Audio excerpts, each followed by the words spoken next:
Mahal, alam kong masakit ito. Pero si Selena ang totoong nagpapasaya sa akin. Hindi kita kayang mahalin ng buo dahil hindi ka naman kailanman naging sapat para sa akin. Nanlamig ang buong katawan ko. Nakatayo ako sa gitna ng sala namin sa Quezon City. Hawak ang cellphone na parang may lason. Ang boses ni Anton, ang lalaking pinakasalan ko, 3 taon na ang nakararaan, ay kalmado, parang nag-uulat lang ng panahon. Parang hindi niya sinasabi sa akin na may iba na siya, na ang babaeng tinuturing kong kapatid ay siya palang tunay na nagpapasaya sa kanya. Hindi ako umiyak. Hindi ako makaiyak. Parang may humigpit sa dibdib ko at pinipiga ang bawat paghinga. Ang tanging naririnig ko ay ang sarili kong pintig ng puso, mabilis, malakas, parang sasabog. Anton? Nanginginig ang boses ko. Anong sinasabi mo? Bumuntong hininga siya sa kabilang linya, parang ako pa ang nagiging pabigat. Mireya, wag na nating gawing mahirap ito. Bukas uwi ako, may sasabihin ako sa'yo. Pero wag kang mag-alala, hindi kita iiwan agad-agad. Hindi kita iwan agad-agad. 3 taon kong pinakasalan ang lalaking ito. 3 taon kong tiniis ang mga gabing mag-isa habang siya'y nasa mga business trip. 3 taon kong sinuportahan ang pangarap niyang magkaroon ng sariling kumpanya, mga gabing walang tulog, mga sakripisyong hindi ko na binanggit pa. At ngayon, sasabihin niyang hindi ako naging sapat nung ikinasal tayo. Nanginginig kong sabi. Ipinangako mong, Mireya, wag na. Putol niya. Pagod na ako. Matutulog na ako. Bukas na natin pag-usapan. Bumaba ang tawag. Tumagal akong nakatayo doon, hawak pa rin ang cellphone. Ang bahay na ito, ang bahay na pinaghirapan nating bilhin ay tahimik. Masyadong tahimik. Naririnig ko ang pagtiktak ng orasan sa dingding, ang malayong ugong ng mga sasakyan sa kalsada. Ang lahat ay normal, pero hindi na. Dahan-dahan akong lumakad papunta sa sofa.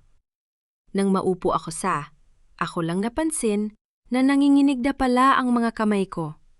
Hindi ko alam kung gaano katagal akong nakaupo doon, nakatingin sa wala.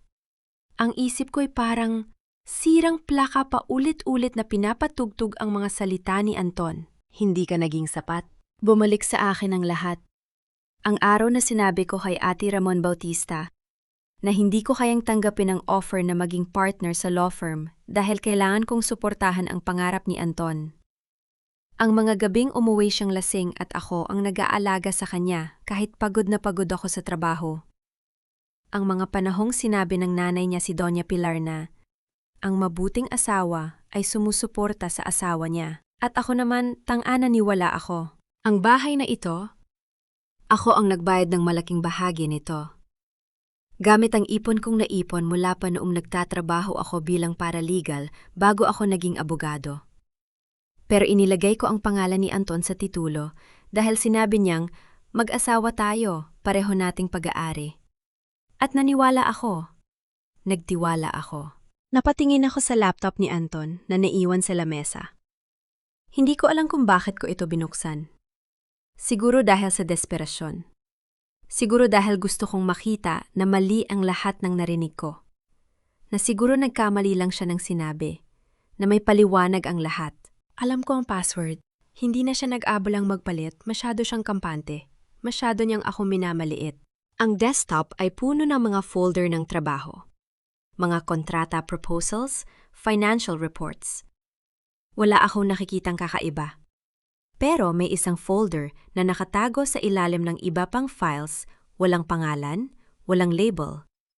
Parang may humila sa akin na buksan ito. At doon ko nakita. Mga litrato. Daan-daang litrato. Ang lalaking pinakasalan ko, nakasuot ng puting barong, nakangiti hawak ang kamay ng ibang babae. At ang babaeng iyon, si Selena. Ang kaibigan kong naging bridesmaid sa kasal namin.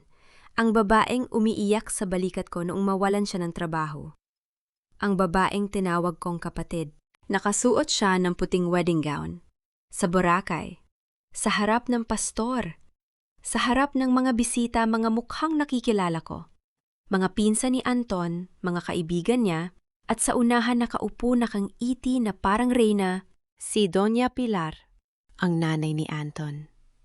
Ang babaeng tinawag kong mom sa loob ng 3 taon. Ang babaeng nagsabi sa akin na, ikaw na ang anak na hindi ko nagkaroon. Nakaupo siya sa harapan ng kasal ng anak niya sa ibang babae. Parang may bumagsak sa akin. Hindi ko alam kung paano ko napaluhod sa sahig. Hindi ko alam kung kailan nagsimula ang pag-iyak ko. Ang mga luha na kanina ay ayaw lumabas, ay biglang bumuhos na parang dam. Pinipiga ang dibdib ko, parang may humihigpit sa bawat paghinga ko. Bakit? Uwal ko. Bakit? Hindi ko alam kung gaano katagal akong umiyak doon.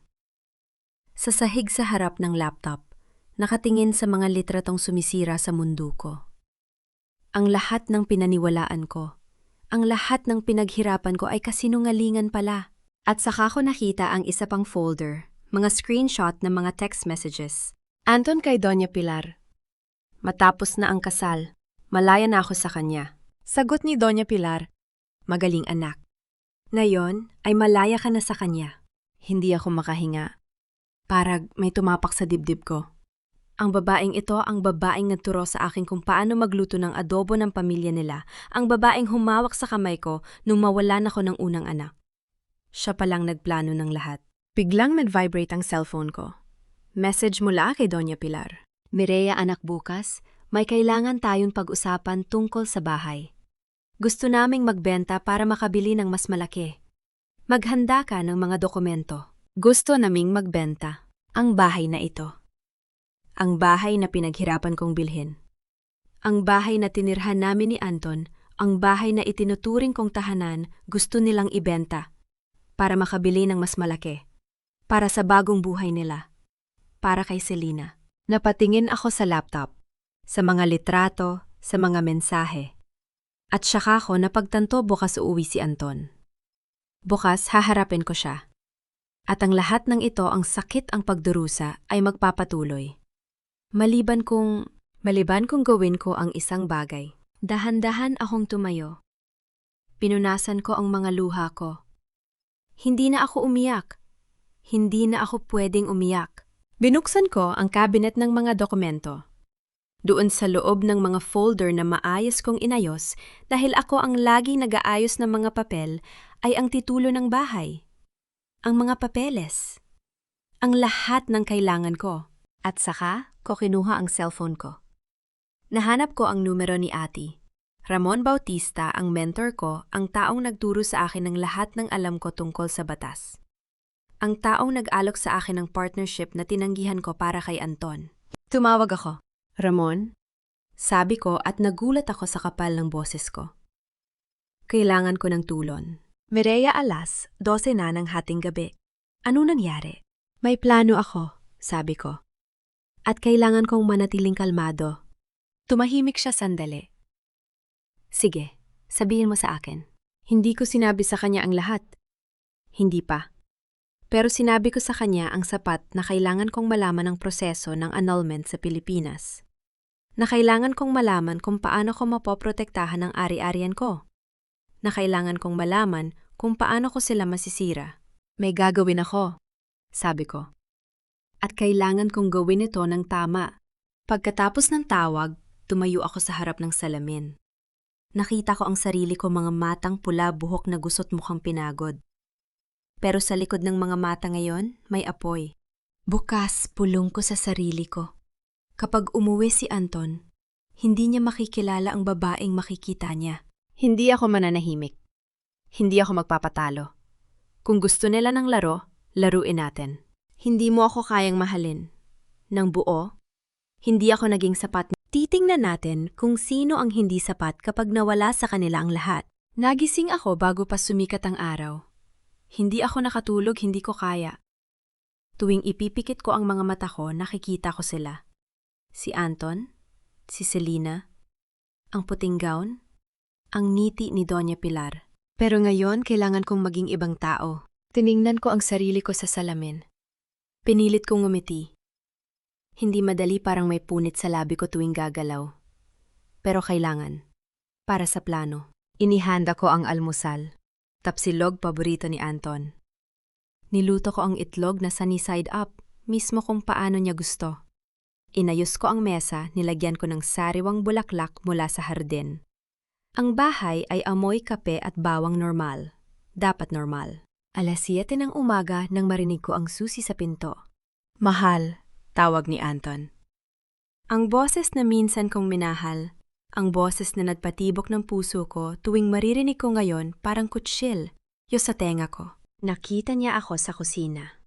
Naka-apron ako, hawak ang kawali. Ngumiti ako. Good morning, mahal. Kain ka na. Tumigil siya. Ilang segundo siyang nakatayo sa pintuan, parang may hinihintay. Parang may inaasahan siyang pagsabog. Pero wala. Ngumiti lang ako. Good morning, sabi niya at saka pumasok. Inilapag niya ang bag niya sa sofa. Ang aga mo naman. Gusto kitang masalubong. Sabi ko inihay ng pagkain sa harap niya. Alam kong galing ka sa business trip. Siguradong pagod ka. Oo, pagod na ako. Umupo siya. Kinuha ang fork at kutsara, pero napansin ko hindi siya kumakain agad. Tinitigan niya ang pagkain parang may hinahanap. Lason hindi. Alam niyang hindi ko gagawin yon. Pero may kaba sa mga mata niya. Umupo ako sa harap niya. Kumain ka na, mahal. Baka lumamig. Oh. Sandali. Inayos niya ang buhok ang ugali niya kapag kinakabahan. Mireya, may kailangan ba tayong pag-usapan? Tungkol sa naman. Wala lang. Parang ang tahimik mo lang. Ganon ba? Ngumiti ako, kinuha ang tasa ng kape. Siguro pagod lang ako. Ikaw, kumusta ang trip mo? Okay naman. Maayos. Anong ginawa niyo sa Cebu? Natigilan siya. Meeting lang. May potential client. Ganon ba sana naging productive? Tumango siya at saka kumain. Napansin kong mabilis siyang kumain para gusto nang matapos. Parang gusto nang umalis. Hindi siya nakatingin sa akin. Tuwing magsasalita siya, nakatingin siya sa plato o sa cellphone. At saka ko nakita ang cellphone niya. Nakalagay sa mesa nakabaliktad. Dati, nakaharap yon sa akin. Dati, walang tinatago sa akin si Anton. Pero ngayon parang may sekretong pinoprotektahan. Mahal, sabi ko. May sasabihin ka ba sa akin? Naniga siya. Wala naman, bakit? Wala lang, parang may iniisip ka. Tungkol nga pala sa bahay. Sabi niya mabilis na nagpalit ng usapan. May gusto bang pag-usapan si Ma'am tungkol dito? Ayos lang ako. Bakit? Kasi sinabi niya sa akin na may plano siya. Tungkol sa paglipat natin. Paglipat? Oo. Sa Ayala, Alabang. Mas malaking bahay. Mas magandang location. Ngumiti ako. Ganun ba, sige pag-usapan natin kapag nandito si Mom? Darating siya mamaya. Maghahanda ako ng merienda. Tiningnan niya ako. May kakaiba sa tingin niya, parang may hinahanap siyang mali. Parang hindi siya makapaniwalang ganito. Ako kadali. Pero hindi niya alam ang ngiti kong ito ang kalmadong boses ko. Lahat ito ay maskara. At sa likod ng maskarang ito, binibilang ko ang bawat kasinungalingan niya. 10:00 nang dumating si Doña Pilar. Naka-pearls siya, naka-channel na damit. Dinala niya ang amoy ng pagkaprangka, ang amoy ng babaeng nagtaksil sa akin sa likod ko. Mireya, anak. Sabi niya, yakap ako ang yakap, na minsang nagpagaan ang loob ko ngayon ay parang ahas na pumipiga sa akin. Kumusta ka? Mabuti naman po, Mom. Kayo? Okay lang, medyo pagod lang. Umupo siya sa sala tumingin sa paligid. Ang bahay na ito, luma na talaga. Ganun po ba? Oo, kailangan na natin mag-upgrade. Ang Villarreal ay dapat nasa mas magandang lugar. Tumingin siya sa akin. Alam mo naman anak, importante ang image, importante ang lugar na tinitirhan mo. Opo, naiintindihan ko po. Kaya nga, patuloy niya nag-usap kami ni Anton. Gusto naming ibenta ang bahay na ito. Bumili ng mas malaki sa Ayala, Alaban. Ano pong klaseng bahay ang hinahanap natin? May nakita na akong property. Maganda, malapit sa golf course. Numiti siya. Perpekto para sa atin. Perpekto para sa inyo naisip ko. Para sa akin hindi. Titingnan ko ang mga dokumento, sabi ko. Ako na ang bahala sa mga papeles. Ganun ba buti naman? Tumango siya parang inaasahan niya ito. Alam mo naman anak, ikaw ang marunong sa mga ganyan. Ako, hindi na ako magaling sa mga legal na bagay. Opo, ako na po ang bahala. Nginitian niya ako. Ang meeting yon, ang meeting minsang nagparamdam sa akin na tanggap ako sa pamilya nila ngayon, ay nakikita ko na ang totoo. Ang meeting yon ay meeting ng mandaraya, meeting ng babaeng nagplano ng lahat. Pagkatapos ng usapan, nagpanggap akong may gagawin sa kusina. Pero sa totoo lang, may hinihintay ako ang pagkakataon na makapasok sa opisina ni Anton. Dumating ito nang magpaalam si Anton na maliligo. Sandali lang, sabi niya. Pagod ako, kailangan ko magpahinga. Oo, sige. Ako na ang bahala kay Mom. Nang marinig ko sumara ang pinto ng banyo, dali-dali akong pumasok sa opisina ni Anton.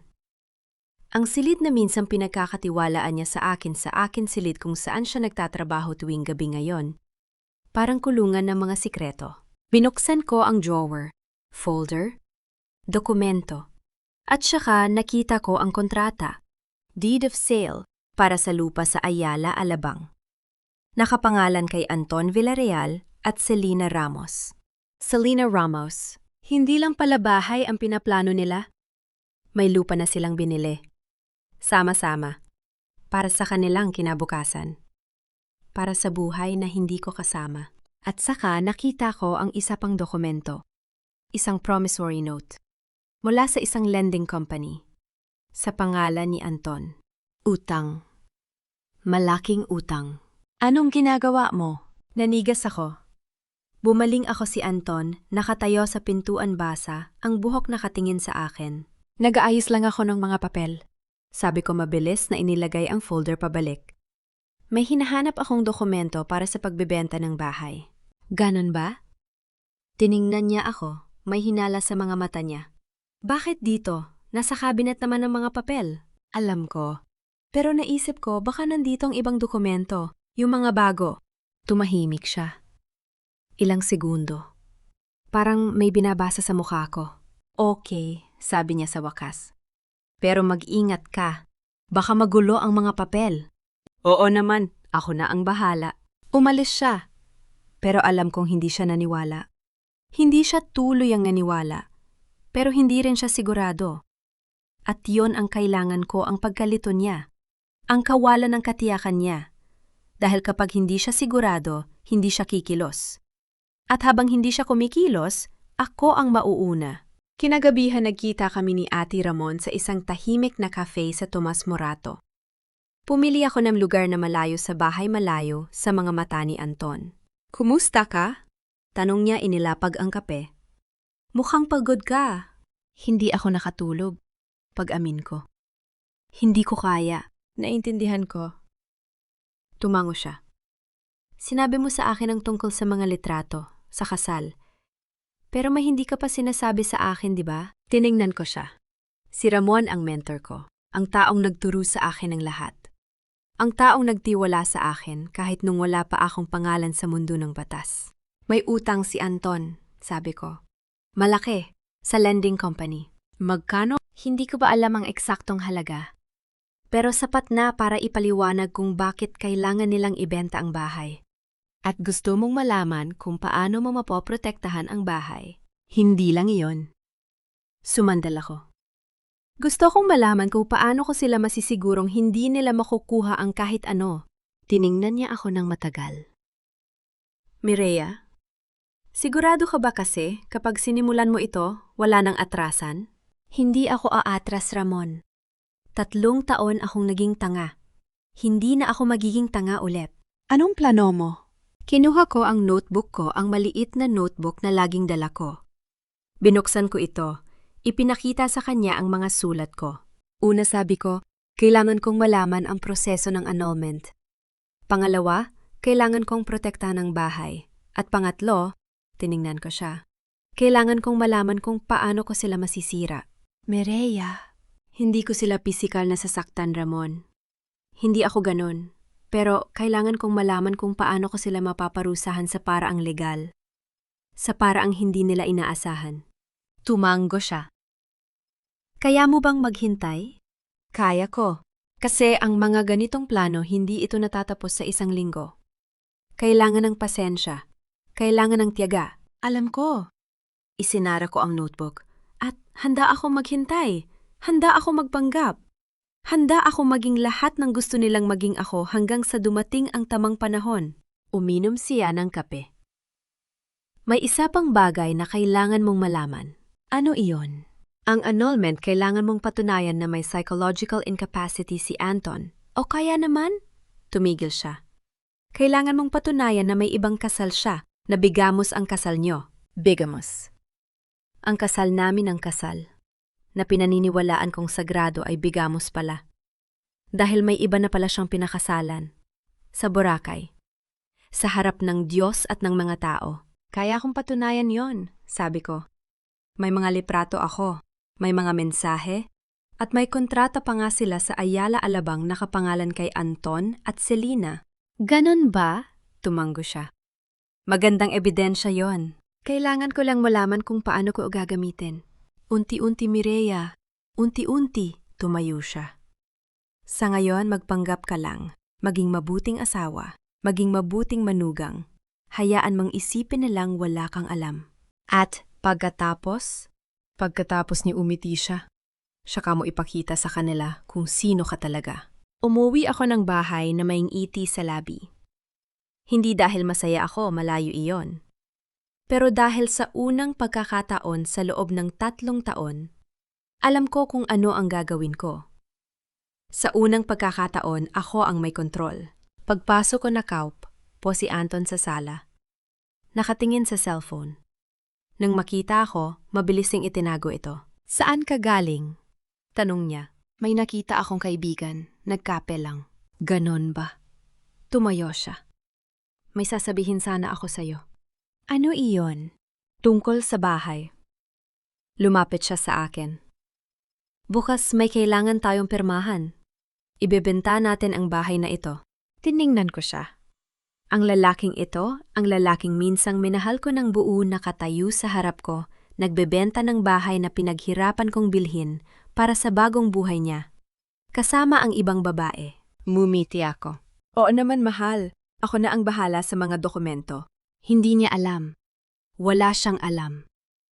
Ang ngiti kong ito, ang pagsunod kong ito, ay hindi pagpapakumbaba.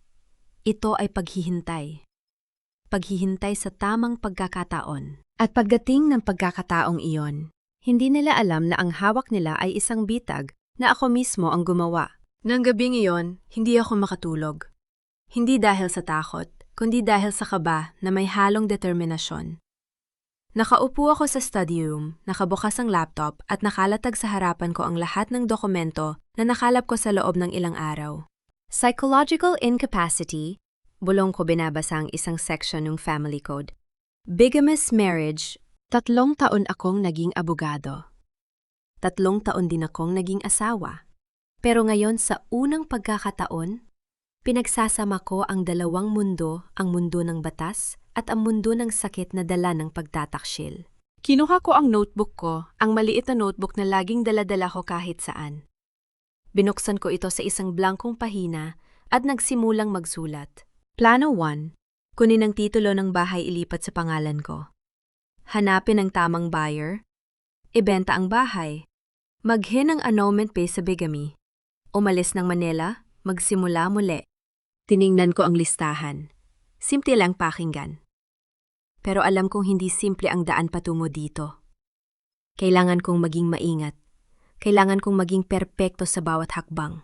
Kaya mo ito, Mireya. Bulong ko sa sarili. Para sa sarili mo. Para sa kinabukasan mo. Kinabukasan maaga akong gumising. Nagluto ako ng almusal, tusino, sinangag at itlog, ang paborito ni Anton. Nang bumaba siya, nakangiti akong sinalubong siya. Good morning, mahal. Sabi ko hinagkan siya sa pisingi. Nag-almusal ka na ba? Hindi pa. Umupo siya sa hapag inamoy ang pagkain. Mukhang masarap. Dapat lang. Umupo ako sa harapan niya. Kasi may kailangan akong itanong sa'yo. Tumingin siya sa akin bahagyang nagulat. Ano yon? Tungkol sa bahay. Inilapag ko ang tasa ng kape sa harapan niya. Sabi mo kahapon, may pipirmahan tayo ngayon. Ibebenta natin ang bahay. Iyon. Tumango siya humigop ng kape. Oo, May kakilala akong buyer. Sabi niya interesado siya sa lugar na ito. Ganon ba? Ngumiti ako. Pero alam mo, mahal, naisip ko lang, baka may mas magandang paraan. Anong ibig mong sabihin? Umupo ako ng tuwid, inayos ang sarili. May nakausap akong kaibigan, taga-bangko siya. Sabi niya may promo sila ngayon. Napakababang interes sa housing loan. Pero may kondisyon. Anong kondisyon? Kailangan malinis ang titulo. At kailangan nasa pangalan ng isang tao lang para mas mabilis ang proseso. Tiningnan ko siya ng diretsyo. Kung ililipat mo muna ang titulo sa pangalan ko, ako na ang bahala sa lahat ng papeles.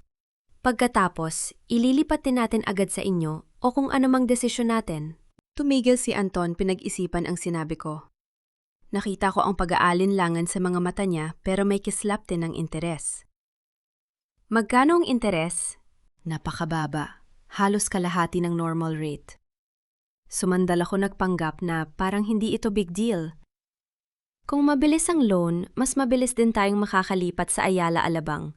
Alam ko kung gaano mo kagusto ang bahay na yon. Natigilan siya. Ayala Alabang, yon ang pangarap niya. Yon ang dahilan kung bakit gusto niyang ibenta ang bahay na ito. Para makabili ng mas malaki, mas malara, mas prestihiyoso. Kailan mo pa nakausap ang kaibigan mong ito? Tanong niya. Kahapon. Nagkataon lang na nagkita kami. Ngumiti ako.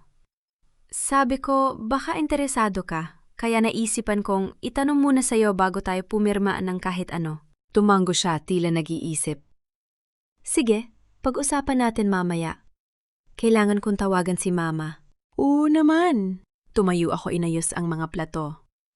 Pero tandaan mo, mahal, mabilis lang ang promo. Kailangan nating magdesisyon agad. Nang umalis si Anton para tawagan ang kanyang ina, ngumiti ako sa sarili. Nakita ko ang pag-aalinlangan sa kanyang mga mata, pero nakita ko rin ang kasakiman. At ang kasakiman na yon ang magiging sandata ko. Dumating si Doña Pilar ng tanghali. Nakasuot ng kanyang mamahaling perlas dala ang kanyang pagmamalaki. Umupo siya sa sala na parang reyna, inaasahan na lahat ay iikot sa kanya. Anton, anak. Simula niya. Sinabi mo sa akin na may kailangan tayong pag-usapan tungkol sa bahay. Opo, Mama. Umupo si Anton sa tabi niya. May ideya si Mireya. Sabihin mo sa kanya. Tumingin sa akin si Doña Pilar. Ang kanyang mga mata ay malamig. Sige, makinig ako. Umupo ako sa harapan nila. Inilapag ang isang folder sa mesa. Nakausap ko ang isang kaibigan na taga-bangko, Mama. May promo sila, napakababang interes sa housing loan. Pero kailangan malinis ang titulo at nasa isang pangalan lang. At ano ang kinalaman nito sa amin? Tanong niya, ang boses ay may halong pagdududa. Para mas mabilis ang proseso, ililipat muna natin ang titulo sa pangalan ko. Ako na ang bahala sa lahat ng papeles sa bangko sa lahat. Pagkatapos, ililipat din natin agad sa inyo o kung ano man desisyon natin. Naumiti ako, pinakita ang aking pinakamabait na muka. Ang importante, makukuha natin ang mababang interes at mas mabilis tayo makakalipat sa Ayala Alabang. Natahimik si Doña Pilar. Nakita ko ang pag-iisip sa kanyang mga mata, ang pagtimbang ng mga posibilidad. Alam kong hindi siya ganap na natitiwala sa akin, pero alam ko rin na mas malaki ang kanyang pagnanasa sa mas malaking bahay. Bakit sa pangalan mo? Tanong niya, ang boses ay matalim. Bakit hindi kay Anton?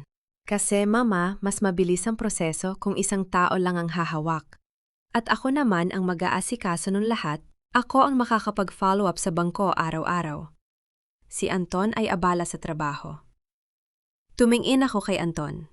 At alam naman natin na mas maigi ang titulo sa pangalan ng isang tao para sa loan application. Pero, nag-alinlangan si Doña Pilar. Alam ko, Mama, na nagtitiwala kayo sa akin. 3 taon na akong asawa ni Anton. Hindi ko gagawin ng anumang bagay na makakasama sa inyo. Inilapag ko ang folder sa harapan niya. Narito ang lahat ng dokumento. Basahin ninyo. Kung may pagdududa kayo, huwag tayo magpatuloy. Pero kung gusto ninyo ng mas mabilis na proseso at mas mababang interes, ito ang paraan.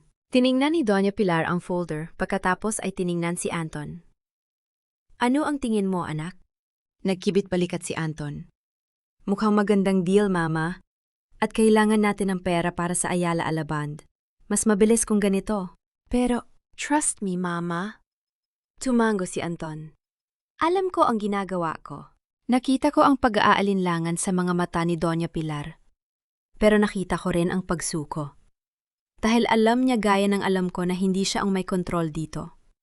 Ang kanyang anak, ang kanyang pinagkakatiwalaang anak, ay siyang nagtutulak sa kanya. Fine, sabi niya sa wakas. Pero gusto kong basahin ang lahat ng dokumento bago ako pumirma. Oo naman, Mama. Mumiti ako.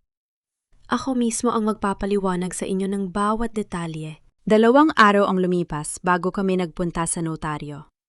Doña Pilar, Anton at ako nakaupo sa opisina ni Ate Santos, isang notaryo na kilala ko mula pa sa law school. Inilapag ko ang mga dokumento sa mesa. Ang deed of sale, ang kontrata na maglilipat ng titulo ng bahay mula kay Anton patungo sa akin. Hindi ito ang karaniwang deed of sale, may mga dagdag na probisyon na ako mismo ang gumawa. Mga probisyon na hindi mapapansin ng isang taong nagmamadali. Basahin ninyo, Mama. Sabi ko, inilalapit ang dokumento sa kanya. Siguraduhing malinaw ang lahat. Tiningnan ni Doña Pilar ang dokumento, ang kanyang mga mata ay maingat na nag-scan sa bawat linya. Mukhang standard naman, sabi niya. Pero bakit may clause tungkol sa waiver of claims? Iyon ay standard, Mama, para siguraduhin na walang magiging problema sa hinaharap. Kapag nailipat na ang titulo, hindi na maaring bawiin. Ngumiti ako. Protection lang yon para sa bangko, para malaman nilang malinis ang transaksyon. Tumango siya, tila nasiyahan sa paliwanag.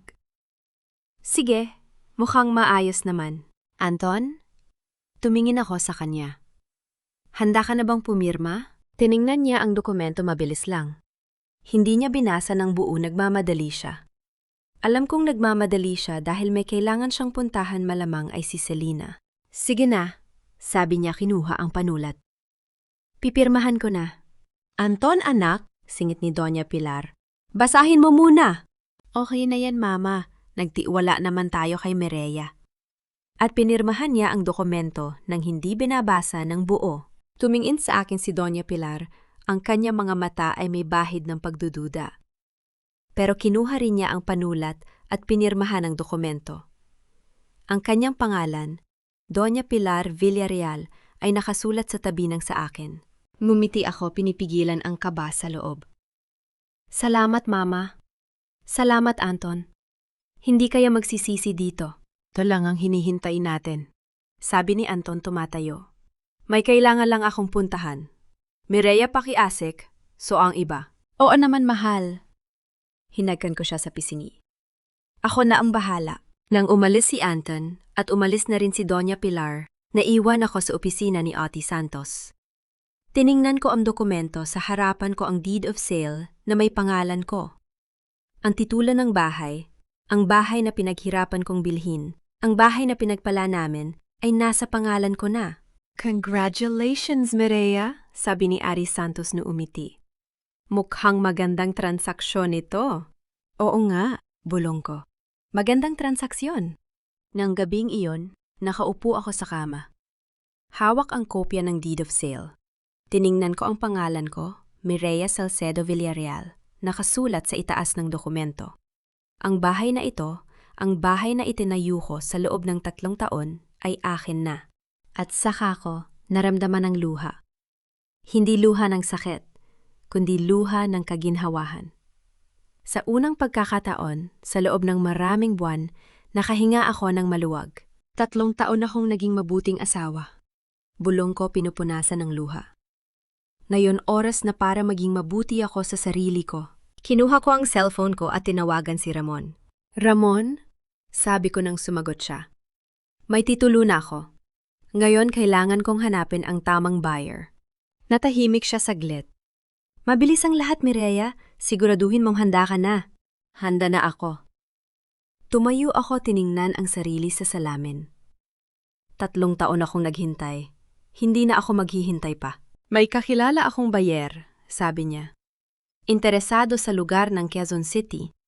Pero kailangan kong malaman, sigurado ka na ba kasi kapag naibenta mo na ang bahay na ito, wala nang atrasan. Alam ko. Hininga ako ng malalim. At handa ako. Sige, I'll make some calls. Bukas may sasabihin ako sa'yo. Salamat, Ramon. Hindi ko alam kung ano ang gagawin ko kung wala ka. Mag-ingat ka, Mireya. At tandaan, hindi mo ito ginagawa para sa akin. Ginagawa mo ito para sa sarili mo. Iyon nga ang gagawin ko. Numiti ako. Sa wakas para sa sarili ko. Pagkatapos kong ibaba ang tawag, naupo ako sa harap ng laptop, inayos ang mga dokumento. Bukas magsisimula na ang pagbebenta. Bukas magsisimula na ang huling bahagi ng plano. Pero, habang inaayos ko ang mga papel, may naramdaman akong kakaiba. Isang presensya, isang bagay na hindi ko maipaliwanag. At saka ko nakita ang notification sa cellphone ko. Isang mensahe mula kay Selena. Mireya, kailangan nating mag-usap. May sasabihin ako sa'yo tungkol kay Anton. Natigilan ako. Ang puso ko ay biglang bumilis. Ano ang ibig sabihin nito? Bakit biglang makikipag-usap sa akin si Selena at ano ang sasabihin niya tungkol kay Anton? Tiningnan ko ang mensahe ng paulit-ulit. Ang mga salita ay tila sumasayaw sa harapan ko. May sasabihin ako sa'yo tungkol kay Anton? Anong laro ito? Anong klaseng bitag ang inihahanda nila? Pero kahit na may bahagi sa akin na nagtaka, may bahagi sa akin na nagtanong ano, kaya ang sasabihin ni Selena ano, kaya ang hindi ko alam. Isinara ko ang cellphone, inilapag ito sa mesa. Hindi ko sasagutin ng mensahe. Hindi pa. Kailangan kong maging maingat. Kailangan kong malaman kung ano ang laro bago ako pumasok. Pero sa likod ng isip ko, may tanong na hindi ko maalis-alis. Ano ang gusto ni Selena? Alam mo, Mireya, hindi ka nag-iisa sa pagkakamaling ito. Pareho tayong niloko ni Anton. Pero ako, at least may dahilan. Ikaw ang tangang asawa na bulag sa katotohanan. Naramdaman kong tumigil ang mundo sa mga sandaling yon. Ang boses ni Selena, ang boses ng babaeng tinuring kong kapatid ay puno ng pait at panghahamak. Nakatayo ako sa harap niya sa mismong dalampasigan ng Boracay, ang lugar kung saan ako nagkaroon ng pinakamasayang alaala. Kasama ang lalaking pareho naming minahal. Ang hangin ay maalatang alon ay humahampas sa dalampasigan. Pero lahat ng yon ay tila malayo, napakalayo sa nangyayari sa harapan ko. Nanigas ang katawan ko. Hindi ako makagalaw, hindi ako makapagsalita. Ang mga salita niya ay parang kutsil. Yun na unti-unting tumutusok sa dibdib ko. Naramdaman kong nanginginig ang mga kamay ko. Ang mga tuhod ko ay tila mahihimatay na. Bakit mo ako hiniling na pumunta dito, Selena? Narinig kong sabi ng boses ko, pilit na kalmado. Para lang insultuhin ako.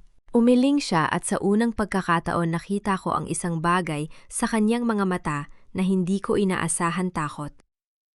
Hindi. Kailangan mong malaman ang totoo.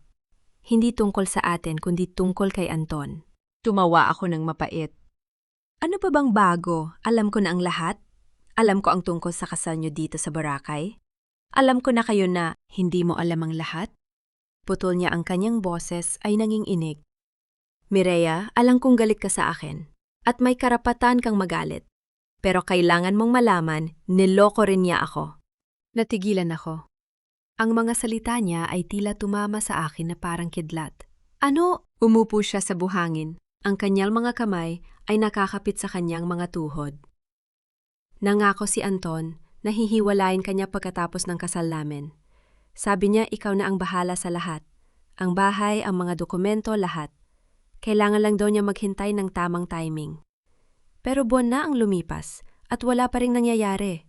Umiling ako, hindi makapaniwala. Bakit mo sasabihin ito sa akin? Para maawa ako sa'yo? Para magkaunawaan tayo? Hindi. Tumingin siya sa akin, ang kanyang mga mata ay puno ng sakit. Kasi nakita ko ang mga mensahe niya. Sa ibang babae. Parang may huminto sa pag-iinga ako. Anong ibang babae? Kinuha ni Selena ang kanyang cellphone at binuksan ang mga mensahe. Bianca, ganyan ang pangalan niya. 3 buwan na silang nag-uusap. Sabi ni Anton magkasama sila sa Cebu. May plano daw siyang magsimula ng bagong buhay doon kasama si Bianca. Tiningnan ko ang mga mensahe sa screen.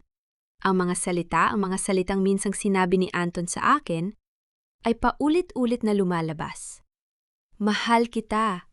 Miss na kita. Hihintayin kita. Ang parehong mga salita na sinabi niya sa akin nung nanliligaw pa siya. Hindi lang ikaw ang niloko niya. Sabi ni Selena, ang kanyang boses ay pumutok. Niloko niya rin ako. At malamang, niloloko niya rin si Bianca. Naupo ako sa buhangin. Hindi na kaya ng mga tuhod ko na dalhin ako. Ang Boracay, ang lugar na minsang naging simbolo ng aking kaligayahan, ay naging simbolo na ngayon ng aking pagkabigo. Tiningnan ko ang paligid, ang puting buhangin, ang malinaw na tubig, ang mga puno ng niyog na sumasayaw sa hangin. Ang lugar na ito ay maganda pa rin, pero para sa akin, ito na ngayon ang libingan ng mga pangako. 3 taon. Bulong ko hindi na mamalayang lumuha. 3 taon akong naging mabuting asawa. Naghintay ako sa kanya tuwing gabi, inasika. Suko ang lahat ng kailangan niya. Minahal ko siya ng buong buo. At ito pala ang kapalit, isang kasinungalingan. Hindi ka nag-iisa? Sabi ni Selena, ang kanyang boses ay malambot. Alam kong hindi mo ito paniniwalaan, pero biktima rin ako. Biktima tayong lahat ng kasinungalingan ni Anton. Tumingin ako sa kanya. Sa unang pagkakataon, nakita ko siya ang totoong siya. Hindi ang Selena na nakangiti sa mga selfie, hindi ang Selena na nagpapanggap na perpekto. Ang Selena na ito ay takot, nalilito at nag-iisa. Ang Selena na ito ay katulad ko. Bakit mo ito sinasabi sa akin? Tanong ko. Bakit na yun? Dahil alam kong may plano ka, sabi niya. Alam kong hindi ka basta-basta susuko at gusto kong tumulong. Natigilan ako. Paano mo nalaman? Kilala kita, Mireya. 3 taon tayong magkaibigan bago nangyari ang lahat. Numiti siya ng mapait. At alam kong hindi ka tipo na umupo lang at umiyak. May gagawin ka. At gusto kong maging bahagi niyon. Tiningnan ko siya ng matagal. Ang babaeng ito, ang babaeng sumira sa aking pamilya. Ang babaeng nagtaksil sa aking pagkakaibigan ay humihingi ng tulong at sa kabila ng lahat, nakita ko ang katotohanan sa kanyang mga mata. Hindi kita kaibigan? Sabi ko, ang boses ko ay matigas. Hindi na tayo magiging magkaibigan. Pero, pwede tayo magkaalyansa. Mumiti siya, ang kanyang mga mata ay may bahid ng luha. Sige, alyansa. Kailangan ko malaman ang lahat, sabi ko. Lahat ng alam mo tungkol kay Anton, ang kanyang mga plano, ang kanyang mga utang, ang kanyang mga koneksyon. Lahat. Umiling siya. Marami akong alam, pero may isa akong hindi maintindihan, bakit kailangan niyang ibenta ang bahay. Sabi niya, may malaking utang siya. Sa sugal. At kailangan niya ng pera para bayaran yon. Nanlamig ang dugo ko. Sugal. Oo, hindi mo alam. Tumingin siya sa akin ng may pagtataka. Anton ay isang sugarol. Malaki ang utang niya sa mga kasino, sa mga illegal na bookie. Sabi niya, kailangan niyang makahanap ng paraan para bayaran ang lahat bago malaman ng nanay niya. Naalala ko ang mga gabing uuwi si Anton na pagod ang mga tawag sa telepo o na hindi niya sinasagot ang mga sulat na dumarating sa bahay na hindi niya binubuksan. Lahat ng iyon, lahat ng mga senyales na hindi ko pinansin ay nagkakaroon na ng kahulugan. Kaya pala, bulong ko. Kaya pala gusto niyang ibenta ang bahay. Hindi para sa bagong negosyo, hindi para sa investment, para bayaran ang mga utang niya sa sugal. Tumango si Selena. At alam ko rin na may pinag-uusapan sila ng nanay niya tungkol sa isang bagay. Isang malaking pera na nakatago. Hindi ko alam kung ano yon, pero alam ko may kinalaman ito sa lupa sa Laguna. Napaisip ako. Ang lupa sa Laguna, ang lupa na minana ni Anton mula sa kanyang ama. Ang lupa na sinabi ni Doña Pilar na ipagbibili natin kapag tama na ang panahon. Kailangan kong kumilos ng mabilis, sabi ko tumatayo. Kailangan kong ibenta ang bahay bago pa niya malaman kung ano ang nangyayari. Paano mo gagawin yon? Tanong ni Selena. Ang titulo ng bahay. Sa akin na yon, sabi ko, ang boses ko ay matatag. Kahapon pinirmahan niya at ng nanay niya ang deed of sale. Ang bahay ay nasa pangalan ko na. Nanlaki ang mga mata ni Selena. Paano? Hindi mo kailangang malaman ang mga detalye. Numiti ako ng bahagya. Pero salamat sa impormasyon, makakatulton ito. Tumayo siya, hinawi ang buhangin sa kanyang damit. Mireya, alam kong hindi mo ako mapapatawad at hindi ko hinihiling yon. Pero sana kapag natapos na ang lahat, maalala mo na kahit papaano tumulong ako. Tiningan ko siya ng matagal.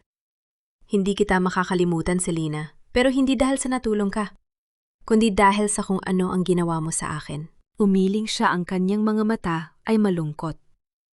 Naiintindihan ko. May isa pang bagay, sabi ko bago siya umalis. Kailangan kong malaman saan ba talaga nangyari ang kasal niyo dito sa Boracay. Tumango siya. Sa isang maliit na chapel sa tabi ng beach, hindi kalayuan dito. Pwede mo ba akong dalhin doon? Nagulat siya sa kahilingan ko.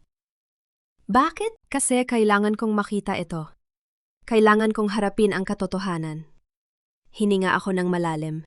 Kasi kapag nakita ko na ito, hindi na ako matatakot pa. Dinala niya ako sa chapel, isang maliit na puting gusali na may mga salaming may kulay.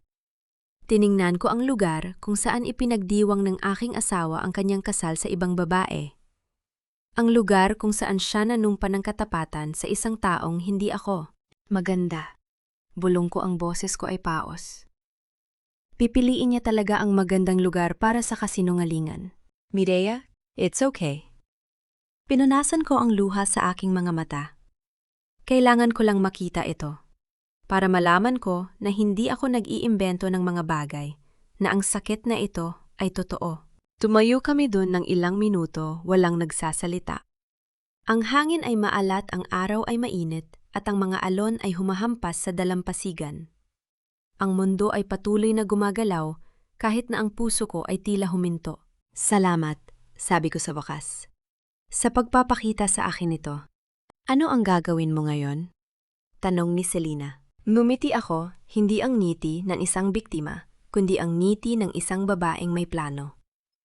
Uuwi ako sa Manila at sisimulan ko na ang huling bahagi ng aking plano. Kailangan mo ba ng tulon?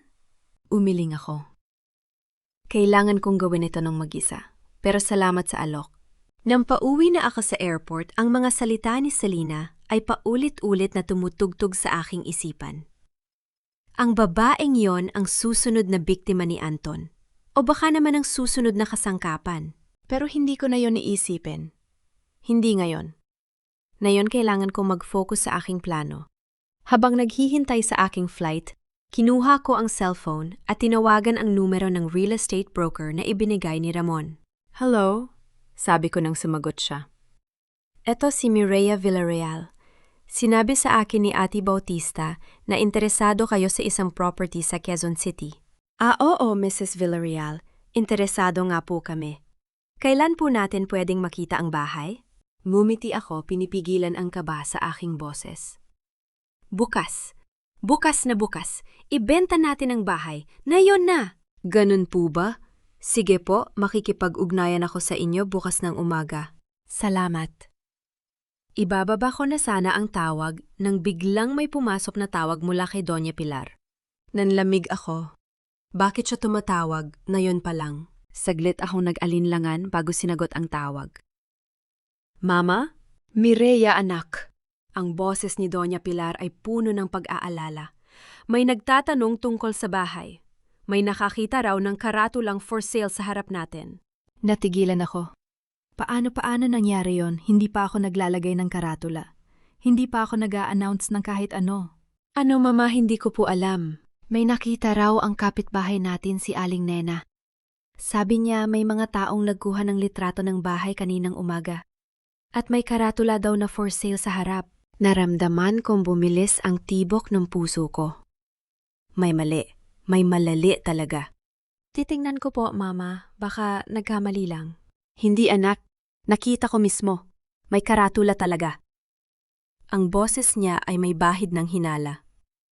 Mireya, ano bang nangyayari? Bakit may nagbebenta ng bahay natin? Hindi ako makapagsalita. Ang mga salita ay tila nanigas sa aking lalamunan. Paano nalaman ni Anton? Paano nalaman ng kahit sino? Mireya! Ang boses ni Doña Pilar ay naging matigas. Ano bang ginagawa mo? Ana, ano bang ginagawa mo? Ang boses ni Doña Pilar sa kabilang linya ay matigas na parang bakal. Bakit may karatulang for sale sa harap ng bahay natin? Nanlamig ang buong katawan ko. Hindi ako naglagay ng karatula. Hindi pa ako nag-announce ng kahit ano. Pero paano nalaman ng kahit sino na mawala pong karatula? Huwag mo akong lokohin, Mireya. Nakita ko mismo. Kaninang umaga may mga taong kumukuha ng litrato ng bahay. Tapos ngayong may karatula na. Ang boses niya ay puno ng hinala. Alam mo ba ang tungkol dito? Napalunok ako. Ang utak ko ay mabilis na gumagana naghahanap ng paraan. Manakuha ko pong tawag kanina. May nag-aalok daw pong bumili ng bahay, mga developer daw po. Baka sila po ang naglagay ng karatula para makita ng ibang interesado. Developer bakit? May developer na interesado sa bahay natin. Kasi po maganda ang location natin. Sabi po ng broker, marami nagtatanong. Baka po naglagay sila ng karatula para sa marketing. Natahimik si Doña Pilar. Naririnig ko ang paghinga niya sa kabilang linya nag-iisip. Sino ang broker na ito? Si Ate Bautista po ang nag-refer. Sabi niya may kilala siyang broker na may client na naghahanap ng property sa Quezon City. Akala ko po interesado lang silang tingnan. Hindi ko po alam na maglalagay sila ng karatula. Ramon Bautista. May pag-aalinlangan sa boses niya. Bakit siya ang nag-refer? Nagkataon lang po, Ma. Nagkita kami sa isang event na banggit ko, na nag-iisip kaming magbenta ng bahay para sa bagong investment ni Anton. Sabi niya, may kilala siyang broker. Investment? Anong investment? Napahinga ako ng malalim. Ito na ang pagkakataon. Si Anton po, may planong bumili ng lupa sa Tagaytay. Sabi niya, kailangan naming magbenta ng bahay dito para may pambili. Akala ko po alam niyo na? Hindi ko alam ang anuman tungkol dito. Ang boses ni Doña Pilar ay malamig. Bakit hindi ko alam? Baka po nakalimutan ni Anton na sabihin sa inyo. Alam niya naman po, busy siya sa trabaho. Pero kung gusto niyo po, tawagan ko siya para kumpirmahin? Hindi siya sumagot. Alam kong nag-iisip siya, sinusubukang alamin kung nagsasabi ako ng totoo. Sa mga taon na nakasama ko siya, natutunan kong basahin ang mga paghinto niya. Ang paghihinala ay parang anino na sumusunod sa kanya. Ma, kung gusto niyo po, tanggalin ko na lang ang karatula. Hindi ko rin po alam na makakasagabal ito. Pasensya na po. Hindi, sabi niya sa wakas. Hayaan mo muna. Kung may interesadong bumili, baka maganda ito para sa atin. Pero gusto kong malaman ang lahat ng detalye. Huwag kang gagawa ng kahit ano nang hindi ko alam. Opo, Ma. Siyempre po. Ipapaalam ko kay Anton ang tungkol dito. Kailangan niyang malaman. Nanlamig ako. Mahuwag na po muna. Gusto ko po sanang sorpresahin si Anton. Alam niya naman po, stressed siya sa trabaho. Gusto ko po sanang ayusin ang lahat bago ko sabihin sa kanya.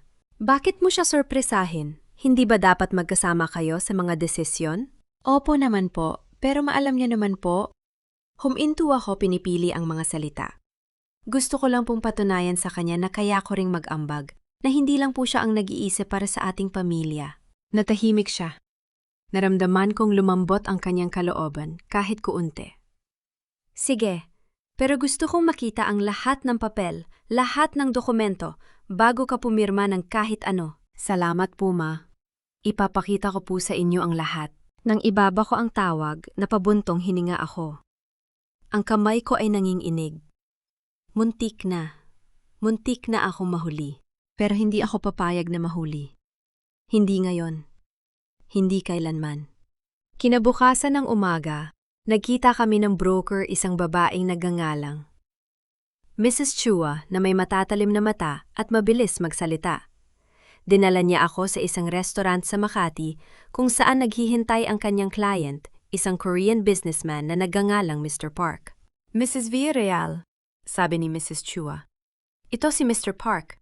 Interesada siya sa property ninyo sa Quezon City. Tumango si Mr. Park, ang kanyang mga mata ay mabilis na nag-scan sa akin. Magandang location, malapit sa mga bagong development. Magkano ang asking price ninyo? Binuksan ko ang aking folder at inilabas ang mga dokumento. Ang property ay nasa 400 square meters, may 3 palapag na bahay at naka-prime location. Ang market value ay nasa 80 million pesos. Tumingin siya sa akin naghihintay. Pero dahil sa magandang location at sa potensyal ng lugar na ito, Humihingi ako ng 92 million pesos. Nagtaas ng kilay si Mrs. Chua. Iyon po ay 15% higher kasa sa market value. Alam ko po. Ngumiti ako ng kalmado. Pero alam niyo rin po na ang lugar na ito ay inaasahan tataas ng 20% sa susunod na 2 taon. May mga bagong commercial development na paparating. Ang property na ito ay hindi lamang bahay. Ito ay investment. Tiningnan ako ni Mr. Park ng matagal. Bakit kayo nagbebenta? Kailangan kong mag-move on sa ibang lugar. Personal reasons. Hindi ako nagpaliwanag pa. Hindi ko kailangan. Tumango siya. Sige, 92 million. Pero kailangan kong makita ang property ngayon. Pwede, ngayon na. Dinala ko sila sa bahay.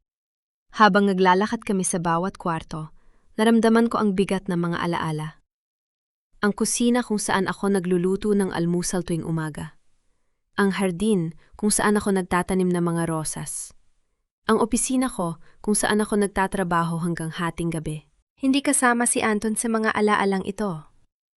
Ang bahay na ito ay akin. Ang mga alaalang ito ay akin. Gusto ko na, sabi ni Mr. Park habang nakatayo sa terrace. Pirmahan na natin ang kontrata. Napatingin ako sa kanya. Ngayon na? Oo. Ayoko na mag-aksaya ng oras. Magandang investment ito, alam ko. Tumango ako. Sige, pero kailangan kong i-transfer ang pera sa aking personal account, hindi sa joint account namin ng asawa ko. Nagtaas ng kilay si Mrs. Chua. Bakit personal reasons? Ang property na ito ay nakaregister sa pangalan ko. Ako ang may-ari, kaya ako ang magde-decide kung saan mapupunta ang pera. Tiningnan ako ni Mr. Park na may paghanga. Gusto ko ang babaeng marunong pang-alagaan ang kanyang sarili. Sige, pirmahan na natin. Nang gabing iyon, nakatayo ako sa gitna ng bakanting bahay. Ang mga gamit ay nailipat na sa isang storage facility. Ang mga kurtina ay natanggal, ang mga dingding ay hubad. Lumakad ako sa bawat kwarto. Ang aking mga kamay ay dumadampi sa mga dingding. Ang kwarto namin ni Anton, ang lugar kung saan ako natulog sa tabi ng isang lalaking hindi ko kilala. Ang opisina ko ang lugar kung saan ako nagtrabaho ng husto para sa isang pamilyang hindi naman totoo. Tumigil ako sa harap ng malaking salamin sa hallway. Tiningnan ko ang aking refleksyon, ang babaeng nakanghiti, ang babaeng nagtitiis, ang babaeng naghihintay. Salamat sa pagiging tahanan ko. Bulong ko ang aking boses ay paos. Dito ako natutong maging malakas. Dito ako natutong lumaban. Ngayon kailangan kong gumawa ng bagong tahanan para sa sarili ko. Pinunasan ko ang luha sa aking mga mata. Hindi ito malungkot na luha. Ito ay luha ng paglaya. Kinabukasan, nagkita kami ni Ramon sa kanyang opisina. Inilatag ko ang lahat ng dokumento sa mesa. Ang kontrata ng pagbebenta, ang bank transfer, ang mga ebidensya. Kompleto na ang lahat, sabi ko. Ang pera ay nasa aking personal account. Ang bahay ay naibenta na. Ngayon kailangan ko nang mag-file annulment. Tiningnan ako ni Ramon nang matagal ang kanyang mga mata ay puno ng pag-aalala. Mireya, sigurado ka ba ito? Na ba talaga ang gusto mong gawin? Oo. Hindi na ako makakatulog ng mapayapa hanggat hindi ko ito natatapos. Binuksan niya ang kanyang laptop at nagsimulang mag-type. Ano ang grounds? Anton ay nag-perform ng bigamous marriage. Kasal siya sa akin pero nagpakasal siya sa iba habang kasal pa tayo. May ebidensya ka ba? Mumiti ako at inilabas ang mga litrato ng kasal ni Anton at Selena sa Boracay. Ito, ang mga litrato ng kasal nila, ang chapel, ang mga bisita, ang cake, lahat. At mayroon din akong mga text messages, bank statements at iba pang dokumento. Tiningnan niya ang mga litrato, ang kanyang muka ay nagdilim. Anton Villarreal. Akala ko pa naman ay mabuting tao siya. Lahat tayo nagkakamali. Umupo ako sa harap niya. Pero hindi ko na ito pagkakamali. Ito na ang aking paglaya. Kailan mo balak i-file? Sa Lunes. Pero bago iyon, kailangan kong umalis na sa Manila. Umalis saan ka pupunta? Cebu. May plano ako doon. Cebu. Naguguluhan siyang tumingin sa akin. Bakit Cebu? Para magsimula ng bago. para gumawa ng bagong tahanan, hindi para sa iba, kundi para sa sarili ko. Numiti ako. At para magbukas ng sarili kong opisina. Para tumulong sa mga babaeng katulad ko, mga babaeng niloko, mga babaeng sinaktan, mga babaeng nangangailangan ng tulong. Tiningnan niya ako ng matagal, ang kanyang mga mata ay may paghangga. Mireya, alam mo bang isa ka sa pinakamatapang na babae na nakilala ko? Hindi ako matapang, Ramon. Pagod lang ako. Pagod ng matakot, pagod ng maghintay, pagod ng magtago. Nang gabing iyon habang nag-iimpak ako sa maliit na apartment na inuupahan ko, may kumatok sa pinto. Binuksan ko ito at nakita ko si Liza, ang aking sekretarya, ang babaeng laging nakaalalay sa akin sa opisina. Ate Mireya, sabi niya, ang kanyang mga mata ay puno ng determinasyon. Alam ko may nangyayari. Alam ko may binabalak kayo. At alam kong aalis kayo. Liza, pakinggan niyo muna ako. Humakbang siya papasok. Alam kong hindi niyo kailangan ng katulong, pero kailangan niyo ng kaibigan. Pwede ba akong sumama sa inyo? Natigilan ako. Lisa, hindi mo kailangan. Alam ko, pero gusto ko. Umupo siya sa sofa. Ang kanyang mga kamay ay naglalaro sa kanyang kwintas. Noong nakaraang taon, nung iniwan ako ng asawa ko, kayo ang tumulong sa akin. Kayo ang nagbigay sa akin ng trabaho, kayo ang nagturo sa akin na kaya kong mabuhay ng mag-isa. Liza, trabaho ko iyon. Hindi mo kailangang, hindi ito tungkol sa utang na loob, ate.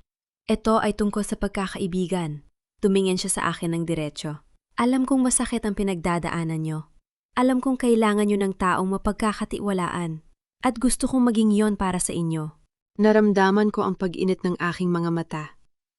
Sa lahat ng mga taon na ito, hindi ako nagkaroon ng tunay na kaibigan. Hindi ko alam kung paano. Liza, sigurado ka ba ang buhay ko ngayon ay mas maganda kaysa sa buhay ko nung iniwan ako ng asawa ko? Numiti siya. Kaya oo, sigurado ako. Sama ako sa inyo sa Cebu. Tutulong ako sa inyo. Hindi bilang sekretarya kundi bilang kaibigan. Hindi ko napigilan ang aking sarili. Lumapit ako sa kanya at niyakap siya ng mahigpit. Sa unang pagkakataon sa mga buwan, naramdaman kong hindi ako nag-iisa. Salamat, Liza. Salamat. Salamat din, ate, sa pagtanggap sa akin. Nang umalis si Liza, tumingin ako sa aking cellphone. May isang text message na dumating mula kay Anton. Mahal, uuwi ako sa Sabado. May sorpresa ako sa'yo. Ihanda mo ang bahay. Tumawa ako, isang malamig tuyot na tawa. Tiningnan ko ang mensahe, nang matagal ang mga salita ay parang lason sa aking mga mata. Oo, bulong ko, ang aking mga daliri ay dumadampi sa screen. May sorpresa nga akong ihahanda para sa'yo. Inilapap ko ang cellphone at tumingin sa bintana.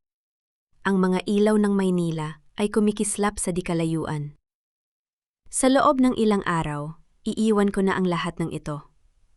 Ang bahay, ang mga alaala, ang kasinungalingan. Pero bago ako umalis, kailangan kong tiyakin na ang sorpresa ni Anton ay hindi niya makakalimutan. Ngumiti ako, ang ngiti ng isang babaeng may plano. Ang ngiti ng isang babaeng hindi na matatakot. Sabi ko sa'yo, Selena, wala kang dapat ipag-alala. Pagdating natin dyan, sabihin ko lang sa kanya na tapos na kami. Wala siyang magagawa. Ako ang lalaki sa relasyon na yon. At kung ano ang sabihin ko yon, ang masusunod. Nilingon ko si Selena, habang nagmamaneho nakikita ang ngiti sa kanyang mga labi, habang nakatingin sa salamin ng kotse, inaayos ang kanyang buhok. Pakiramdam ko ay nasa taas ako ng mundo. Sa wakas makakalaya na ako kay Mireya. Sa wakas makakasama ko na ang babaeng talagang mahal ko. Ang babaeng nakakaintindi sa akin. Anton, ano kaya ang gagawin niya kapag sinabi mo sa kanya? Tanong ni Selena, ang kanyang boses ay puno ng pagkukunwaring pag-aalala. Baka naman masaktan siya ng sobra. Bahala siya. Sagot ko, kinuyom ang kamao sa manibela. Siya na ang bahala sa sarili niya. Hindi ko na siya responsibilidad. Ang kailangan lang niyang malaman ay wala na siyang karapatan sa bahay na yon. Ako ang may-ari noon. Ako ang nagbayad. Technically, ikaw nga, sabi ni Selena. Ang kanyang mga mata ay kumikislap. Pero si Mireya, siya ang nag-asikaso ng mga papel, di ba? Oh, pero ako ang nagbayad ng down payment. Ako ang nagbayad ng monthly. Ako ang... Napahinto ako. Basta pagdating natin dun, aalis siya. Wala siyang magagawa. Ako ang may-ari ng bahay na yon. Napangiti si Selena at hinawakan ang aking kamay. Sigurado ako na tama ka, Anton. Sigurado ako na ikaw ang masusunod. Tumingin ako sa kanya at ngumiti. Sa wakas, may babaeng naniniwala sa akin. Sa wakas, may babaeng nakakaintindi sa aking mga pangarap. Dumaan kami sa gate ng subdivision at pumasok sa aming street. Naramdaman ko ang kaba sa aking dibdib pero agad ko itong pinawi. Hindi ako dapat kabahan. Ako ang lalaki. Ako ang masusunod. Anton, sabi ni Selena, ang kanyang boses ay nagbago. Anton, parang may mali. Ano ang bahay? Tumingin ka sa bahay. Tumingin ako sa harap at biglang tumigil ang mundo. Ang bahay. Ang aming bahay. Ang bahay na binili ko para sa aming pamilya. Ang bahay na pinaghirapan kong bayaran sa loob ng 5 taon. Ang bahay na dapat sana ay pagmamay-ari ko. Walang laman. Ang mga bintana ay madilim. Ang mga kurtina ay wala na. Ang mga halaman sa harap na inaalagaan ni Mireya araw-araw ay wala na. Ang mga ilaw na laging bukas kapag umuuwi ako ay patay na. Para akong natulala, hindi ako makagalaw. Hindi ako makahinga. Anton, bulong ni Selena, ang kanyang kamay ay humigpit sa aking braso. Anton, nasaan ang mga gamit? Hindi ako sumagot.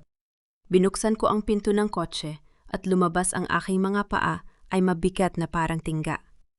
Tumakbo ako papunta sa gate, bukas ito.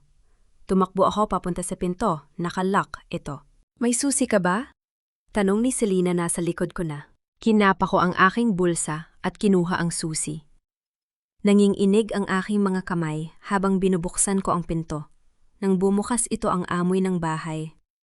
Ang amoy ng buhay na mayroon kami ay pinalitan ng amoy ng alikabok at kawalan. Ang sala ay walang laman. Ang sofa na pinagpahingahan ko tuwing gabi ay wala na. Ang television na pinanood namin ni Mireya tuwing linggo ay wala na. Ang mga litrato sa dingding ang aming kasal, ang aming bakasyon, ang aming mga ngiti lahat ay wala na. Ano to? Bulong ko, ang aking boses ay nanginginig. Tumakbo ako papunta sa kusina, walang laman. Tumakbo ako papunta sa kwarto, walang laman. Ang kama, ang aparador, ang mga damit ni Mireya, ang mga damit ko lahat ay wala na. Selena, sabi ko, ang aking boses ay puno ng takot. Selena, nasaan ang mga gamit ko? Hindi siya sumagot. Nakatingin lang siya sa isang direksyon sa dining area. Sa gitna ng walang laman na silid, may isang mesa. At sa mesa may isang puting envelope. Lumapit ako dito na parang nasa panaginip. Ang aking mga kamay ay nanginginig habang kinukuha ko ang envelope. Binuksan ko ito at ang mga papel ay nahulog sa sahig. Ang unang papel, isang legal document. Isang kasulatan ng pagbebenta. Ang aking pangalan at ang pangalan ni Mr. Park. Ang presyo, 92 million. Ang ari-arian ang bahay sa Quezon City. Ano yan? Tanong ni Selena lumapit sa akin. Hindi ako sumagot. Kinuha ko ang pangalawang papel, isang summons. Isang legal summons mula sa korte. Ang petitioner, Mireya Salcedo. Ang respondent, Anton Villarreal. Ang dahilan? Bigamous marriage. Annulment. Ano yan, Anton? Tanong ni Selena. Ang kanyang boses ay nagiging iritado. Sagutin mo ako. Hindi ko siya pinansin. Kinuha ko ang huling papel, isang sulat kamay na liham. Ang sulat kamay ni Mireya. Anton, salamat sa lahat ng taon na pinagsamahan natin. Natutunan kong maging matatag. Ang bahay na ito ay hindi na sayo. Ang kasal natin ay hindi na balido. At ang babaeng iniisip mong makakasama habang buhay ay hindi rin totoo sayo. Hahanapin mo ako, hindi mo ako makikita. Dahil sa wakas, pinili ko na ang sarili ko. Binasa ko ito ng malakas, ang aking boses ay nanginginig sa bawat salita. Nang matapos ako, hindi ako makagalaw, hindi ako makahinga. Ang mga papel ay nahulog mula sa aking mga kamay, lumulutang sa sahig na parang mga patay na dahon. Anton, Sabi ni Selena, ang kanyang boses ay nagbago malamig tuyot. Anton, sabihin mo sa akin na hindi totoo yan. Sabihin mo sa akin na hindi mo ibinenta ang bahay. Hindi ko ibinenta. Bulong ko. Hindi ko alam na... Paano nagyari to? Sigaw niya. Paano niya nagawa to? Hindi ko alam. Sigaw ko rin, ang aking boses ay puno ng galit at takot. Hindi ko alam na kaya niyang gawin to. Hindi ko alam na... Napahinto ako. Biglang bumalik sa akin ang lahat ang mga papel na pinirmahan ko. Ang mga dokumento na sinabi ni Mireya na kailangan para sa bank loan. Ang mga papeles na pinirmahan ko nang hindi binabasa dahil nagtitiwala ako sa kanya. Ang mga papel, bulong ko. Ang mga papel na pinirmahan ko noong nakaraang buwan. Anong papel? Tanong ni Selena, ang kanyang mga mata ay nanlilisik. Sinabi niya na para sa bank loan. Para sa pagbili ng misyong bahay. Sinabi niya na kailangan niya ang pirma ko para sa... Napahinto ako. Para sa transfer of title. Transfer of title. Ulit ni Selena, ang kanyang boses ay tumaas. Anton, anong ginawa mo? Hindi ko alam. Sigaw ko, hinawakan ang aking ulo. Hindi ko alam na niloloko niya ako. Hindi ko alam na... Biglang tumunog ang aking cellphone. Kinapa ko ito sa aking bulsa at nakita ko ang pangalan sa screen. Mom. Sinagot ko ito, ang aking mga kamay ay nanginginig. Mom? Anton. Sigaw ng aking ina. Ang kanyang boses ay puno ng takot. Anton, nasaan ka? Nasa bahay ako. Ma'am, ano? Anton, may mga tao dito, may mga tao na nagtatanong tungkol sa bahay. Sinasabi nila na, Ma'am, sandali. Sino ang mga tao? Ang mga abogado ni Mireya. Sinasabi nila na, napahinto siya, ang kanyang boses ay napalitan ng hikbi. Anton, sinasabi nila na ibinenta ni Mireya ang bahay. Sinasabi nila na wala na tayong bahay. Mom, hindi totoo yan. Sabi ko, ang aking boses ay nanginginig. Hindi totoo. Anton, nakita ko ang mga papel. Nakita ko ang pirma mo. Bakit mo pinirmahan? Bakit mo ibinigay ang bahay? Biglang gumalik sa akin ang lahat, ang mga araw na pinirmahan ko ang mga papel nang hindi binabasa. Ang mga araw na sinabi ni Mireya na kailangan lang ito para sa bank loan. Ang mga araw na nagtiwala ako sa kanya dahil hindi ko inakala na kaya niyang gawin ito. Mom? Bulong ko, ang aking boses ay biglang nawala ng lakas. Mom, hindi ko alam na... Anton, niloko mo ako. Sigaw ng aking ina. Niloko mo ako. Sinabi mo sa akin na si Mireya ang problema. Sinabi mo sa akin na siya ang hindi marunong magpahalaga sa atin. Pero ikaw pala ang... Ma'am, sandali. Wala na tayong bahay, Anton. Wala na tayong pera. Wala na tayong... Naputol ang tawag. Tiningnan ko ang cellphone, patay na ang baterya.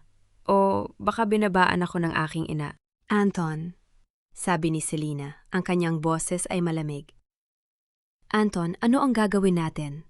Tumingin ako sa kanya. Sa unang pagkakataon, nakita ko ang totoong mukha ni Selena, ang mukha ng isang babaeng hindi nagmamahal sa akin. Ang mukha ng isang babaeng ginamit ako para sa pera. Selena, sabi ko, ang aking boses ay puno ng pagmamakaawa. Selena, kailangan mo akong ano. Puto niya, ang kanyang mga mata ay nanlalamig. Kailangan mo akong pakasalan. Kailangan mo akong bigyan ng bahay. Wala ka ng bahay, Anton. Wala ka ng pera. Wala ka ng... Selena, sandali. Hindi, Anton. Tapos na ako sa'yo. Tumalikod siya, ang kanyang mga takong ay tumutunog sa walang laman na sahig. Akala mo ba iibigin kita? Ginamit mo lang ako para sa pera. Pero mas matalino ako sa'yo, Anton. May ebidensya ako ng lahat ng ginawa mo. Selena, anong ebidensya, anong ginagawa mo? Ang mga litrato, Anton. Ang mga text messages. Ang mga bank statements. Lahat ng ginawa mo, ang kasal sa Boracay. Ang mga kasinungalingan, ang mga plano mong nakawin ang pera ni Mireya. Lahat nakasave sa akin. Selena, hindi mo magagawa. Kaya ko, Anton. At gagawin ko. Numiti siya, ang ngiti ng isang ahas. Kung hindi mo ako bibigyan ng pera, ibibigay ko ang lahat sa korte. At alam kong wala ka ng pera. Selena, please. Paalam, Anton. Tumalikod siya at lumakad papunta sa pinto. Sana mahanap mo ang kaligayahan mo. Pero hindi ko na ito problema. Nakita ko siyang umalis ang babaeng akala ko ay mahal ako. Ang babaeng akala ko ay makakasama ko habang buhay. Ang babaeng ginamit ako at itinapon ako na parang basura. Tumakbo ako papunta sa pinto. Selena, sandali, Selena. Ngunit wala na siya. Ang kotse ay umalis, na ang mga ilaw nito ay kumikislap sa dilim. Bumalik ako sa loob ng bahay, ang walang laman na bahay. Ang bahay na akala ko ay akin. Ang bahay na nawala sa akin dahil sa aking katangahan. Umupo ako sa sahig, ang aking mga tuhod ay nakayakap. Tumingin ako sa mga papel na nakakalat sa sahig, ang legal documents, ang summons, ang sulat ni Mireya. Ang mga salita ay paulit-ulit sa aking isipan. Pinili ko na ang sarili ko. Pinili ko na ang sarili ko. Bulong ko ang aking boses ay puno ng pait. Pinili ko na ang sarili ko. Biglang tumunog ang aking cellphone. Sinagot ko ito nang hindi tumitingin sa screen. Hello? Mr. Villarreal. Ang boses sa kabilang linya ay malamig profesional. Ito si Mr. Santos mula sa bank. Tumatawag ako tungkol sa iyong utang. Anong utang? Ang utang mo sa bank, Mr. Villarreal. Ang loan na kinuha mo noong nakaraang taon. Ang collateral ay ang bahay mo sa Quezon City. Pero nabenta ko na ang bahay. Alam namin, Mr. Villarreal. At alam din namin na ang pera ay wala na sa iyong account. Ang boses ay naging mas malamig. Kung hindi mo mababayaran ang utang mo sa katapusan ng buwan, kukunin namin ang lahat na mayroon ka. At alam naming wala ka ng bahay. Natigilan ako. Hindi ako makahinga. Hindi ako makagalaw. Mr. Villarreal, narinig mo ba ako? Oo, bulong ko. Oo, narinig kita? Magandang gabi, Mr. Villarreal. Naputol ang tawag. Tiningnan ko ang cellphone, patay na naman ang baterya. O baka binabaan na naman ako. Umupo ako sa sahig ng walang laman na bahay, ang mga papel ay nakakalat sa paligid ko. Ang mga salita ni Mireya ay paulit-ulit sa aking isipan. Pinili ko na ang sarili ko. Pinili ko na ang sarili ko. Bulong ko, ang aking boses ay puno ng luha. Pinili ko na ang sarili ko. At sa wakas naintindihan ko. Sa wakas, nakita ko ang katotohanan. Hindi ako nawala ng bahay. Hindi ako nawala ng pera. Hindi ako nawala ng asawa. Nawala ko ang lahat dahil hindi ko alam kung paano pahalagahan ang mga bagay na mayroon ako. Umupo ako sa dilim, ang mga luha ay umaagos sa aking mga pisingi. Ang bahay ay walang laman. Ang buhay ko ay walang laman. At ang tanging natitira sa akin ay ang mga salita ng isang babae na minsan kong minahal, ngunit hindi ko pinahalagahan. Pinili ko na ang sarili ko. At ako, wala akong napili. Wala akong naiwan. Wala akong wala na. Pinili ko na ang sarili ko. Ang mga salitang iyon, ang huling narinig ko bago ako sumakay ng eroplano papuntang Cebu. Hindi ko alam kung ano ang naghihintay sa akin doon. Hindi ko alam kung saan ako tutuloy. Hindi ko alam kung paano magsisimula muli. Pero sa unang pagkakataon sa loob ng 3 taon, hindi ako natatakot. Nang bumaba ako ng eroplano, sinalubong ako ng amoy ng dagat at ng mainit na simoy ng hangin. Ang Cebu ay ibang-iba sa Manila. Mas mabagal ang takbo, mas malaya ang pakiramdam. Sumakay ako ng taxi papunta sa isang maliit na inn malapit sa dagat. At habang nakatingin sa mga alon, naramdaman ko ang isang bagay na matagal ko nang hindi nararamdaman. Ang han. Kinabukasan, naglakad ako papunta sa baybayin. Ang buhangin ay mainit sa aking mga paa. Ang hangin ay maalat sa aking mga labi. Tumayo ako roon, nakatingin sa abot tanaw at huminga ng malalim. Hindi ko alam kung saan ako pupunta. Bulong ko sa sarili ko. Pero sa unang pagkakataon, hindi ako natatakot. Lumuhod ako, sinubukang damhin ang buhangin gamit ang aking mga daliri. Ang mga alon ay humahampas sa dalampasigan, paulit-ulit, parang nagsasabing, magsisimula ka muli, magsisimula ka muli. At sa unang pagkakataon, naniwala ako. Ilang araw akong naghanap ng lugar para sa aking bagong simula. Tiningnan ko ang ilang mga opisina sa downtown, Pero lahat ay masyadong malaki, masyadong mahal, o masyadong impersonal. Isang hapon nakakita ako ng isang maliit na tindahan sa isang tahimik na kalye, dating butika yata. Base sa mga bakas ng istante sa dingding, may malaking bintana na nakaharap sa kalsada at sapat na espasyo para sa isang mesa, ilang upuan at isang filing cabinet. Tumayo ako sa harap nito, pinagmamasdan ang mga binta ng maalikabok at ang lumang karatula na nakasabit. May kumatok sa aking balikat. Anak, naghahanap ka ba ng rentahan? Lumingon ako. Isang matandang babae ang nakatayo sa tabi ko, maliit kulubot. Pero may ngiting, parang sikat ng araw. Nakasuot siya ng floral na damit at may dalang bayong. Opo, sagot ko. Gusto ko sanang tingnan ang lugar na ito. Ito ang dating botika ng namatay kong asawa. Sabi niya ang kanyang mga mata ay nagiging malungkot. 3 taon ng bakante. Wala na akong lakas para alagaan nito. Kung gusto mo, pwede kong ipakita sa iyo ang loob. Binuksan niya ang pinto, ang lumang susi ay lumangit-ngit sa kandado. Ang loob ay maalikabok at may amoy ng lumang gamot, pero nakita ko ang potensyal. Ang malalaking bintana ay magbibigay ng sapat na liwanag. Ang maliit na kwarto sa likod ay pwedeng gawing opisina ko. Ang espasyo ay sapat para sa isang reception area at isang consultation room. Ano ang gagawin mo dito, anak? Tanong ng matandang babae. Magbubukas ako ng law office, sagot ko. Tutulong ako sa mga kababaihang nangangailangan ng legal na tulong. Tiningnan niya ako ng matagal, ang kanyang mga mata ay tila nakakakita ng higit pa sa aking sinasabi. Anak, mukhang kailangan mo ng bagong simula. Sabi niya, ang kanyang boses ay malambot. Dito sa Cebu, marami kang makikitang pagkakataon. At marami ring mga babaeng nangangailangan ng tulong. Opo, Aling. Nena. Aling Nena. Ngumiti siya. At huwag kang mag-alala sa upa. Babayaran mo lang kung ano ang kaya mo sa unang 3 buwan. Pagkatapos mag-uusap tayo. Natigilan ako. Ang kabaitan ng isang stranger ay parang malamig na tubig sa isang mainit na araw. Salamat, Aling Nena. Sabi ko, ang aking boses ay sumisikip.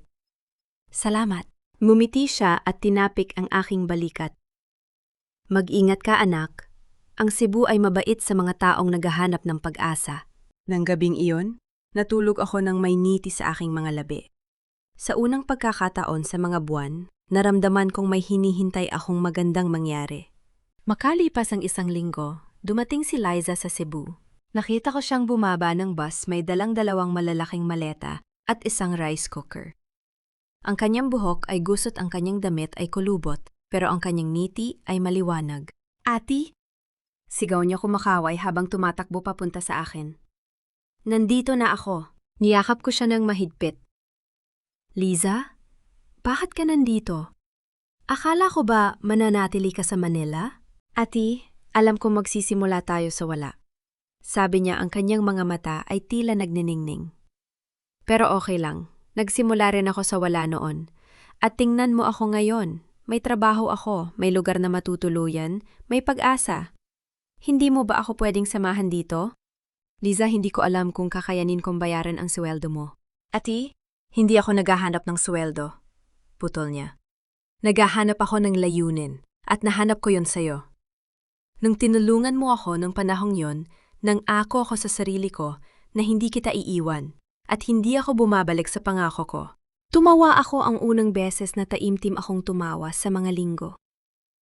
Sige na nga. Pero huwag kang magreklamo kung minsan ay instant noodles ang pagkain natin. Ati, sanay na ako sa instant noodles. Tumawa siya. Basta't may kasamang pag-asa, okay na ako. Magkasama naming nilinis ang opisina. Nagpunas kami ng alikabok, naglinis ng mga bintana, nag-ayos ng mga lumang istante. Si Liza ay kumakanta habang nagtatrabaho. Mga lumang kanta na pamilyar sa akin at hindi ko maiwasang sumabay. Ati, ano ang pangalan ng opisina natin? Tanong niya habang naglalagay ng bagong pintura sa dingding. Tumigil ako, pinag-isipan ang tanong. Salcedo Law Office, sabi ko. Simple at malinaw. Gusto ko yan.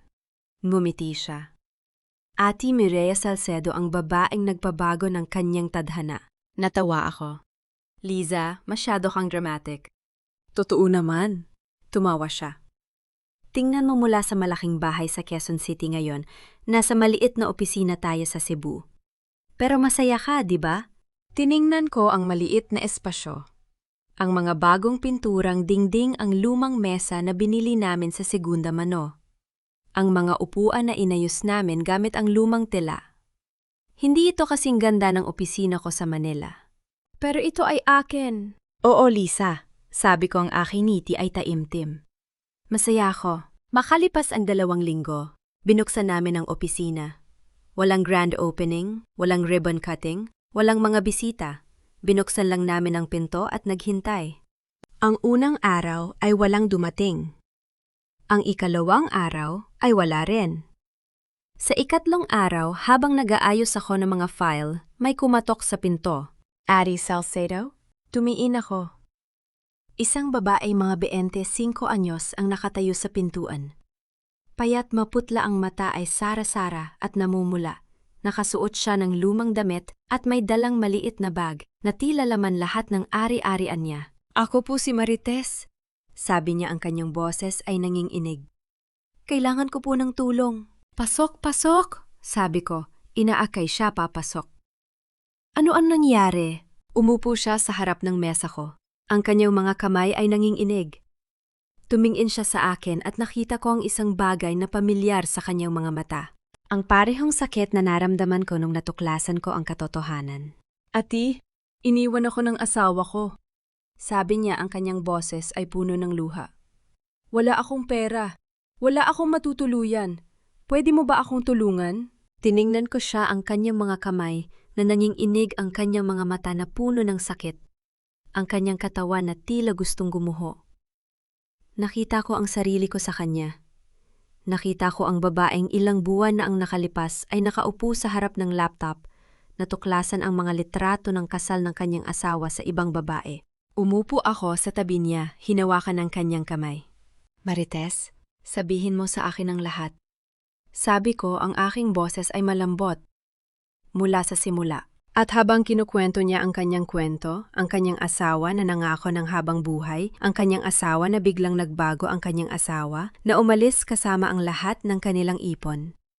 Naramdaman ko ang isang bagay na lumalaki sa aking dibdib. Hindi ito galit. Hindi ito lungkot.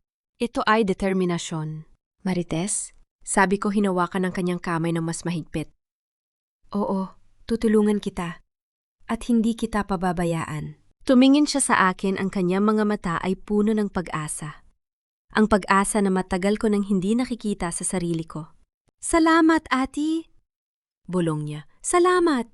Mumiti ako. Hindi mo kailangang magpasalamat, Marites. Ito ang trabaho ko. Ito ang layunin ko. Kinuha ko ang kanyang mga papeles, sinimulan kong basahin ang kanyang kaso. Habang binabasa ko ang mga detalye ng kanyang paghihirap, ang mga utang na iniwan ng kanyang asawa, ang bahay na kinuha ng bangko, ang mga bata na kailangan niyang buhayin mag-isa. Naramdaman ko ang apoy na muling sumisikat sa aking dibdib. Ito ang dahilan kung bakit ako narito. Ito ang dahilan kung bakit ko tinalikuran ang lahat. Hindi para magtago. Hindi para tumakas. Para tumulong. Marites, may alam ka bang mga dokumento na maaaring makatulong sa atin? Tanong ko, ang aking isipan ay nagsisimula ng gumana. Mga bank statements, kontrata, anumang bagay na maaaring magpatunay sa mga ginawa ng iyong asawa. Mayroon po. Sabi niya, kinukuha ang isang folder mula sa kanyang bag. Inipon ko po lahat, mga text messages, mga litrato, mga resibo. Alam ko pong may mali pero hindi ko alam kung ano ang gagawin. Binuksan ko ang folder, sinuri ang mga nilalaman nito. Ang mga ebidensya ay sapat-sapat para makapagsimula ng kaso, sapat para bigyan siya ng pag-asa. Marites, may pag-asa. Sabi ko, ang aking ngiti ay taintim. May pag-asa tayo. Umiiyak siya, ang kanyang mga luha ay umaagos. Salamat, ati. Salamat. Habang pinag-aaralan ko ang mga papeles, ang aking cellphone ay biglang tumunog. Tiningnan ko ang screen, isang numero na hindi ko kilala. Sa una, hindi ko sinagot. Pero tumunog ito muli at muli. Excuse me, Marites. Sabi ko, kinuha ang cellphone. Sandali lang. Hello? Mireya. Ang boses sa kabilang linya ay pambabae malamig matalas at pamilyar. Ito si Bianca. Kailangan kong makipagkita sa'yo. May ebidensya ako na makakasira kay Anton Villarreal. Natigilan ako. Ang pangalan ay parang kidlat sa aking isipan, Bianca. Si Bianca. Ang babaeng binanggit sa mga lumang mensahe ni Anton, ang babaeng nakita ko sa mga litrato ng kasal sa Boracay. Ang babaeng akala ko ay isa lamang pangalan sa isang lista. Ano mga babaeng niloko ng aking asawa? Bianca, nautal kong sabi. Bianca na. O Mireya, ang babaeng ikinasal kay Anton sa Boracay, ang isa sa mga babaeng ikinasal sa kanya. Ang kanyang boses ay naging mas malamig. At may mga bagay akong sasabihin sa'yo na hindi mo alam. Mga bagay na makakasira sa kanya at sa pamilya niya. Tiningnan ko si Marites na nakatingin sa akin ng may pag-aalala. Tiningnan ko ang mga papeles sa mesa, ang mga dokumento ng isang babaeng nangangailangan ng tulong, at naisip ko ang lahat ng mga babaeng katulad nila, katulad ko, na niloko ginamit at itinapon. Bianca, sabi ko ang aking boses ay matatag. Saan tayo magkikita? Sa Cebu, bukas ng gabi. May ipapakita ako sa'yo na magpapabago sa lahat.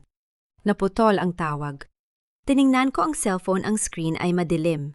Ati, okay lang po ba kayo? Tanong ni Marites. Ang kanyang boses ay puno ng pag-aalala. Tumingin ako sa kanyang umiti. Oo, Marites, okay lang ako.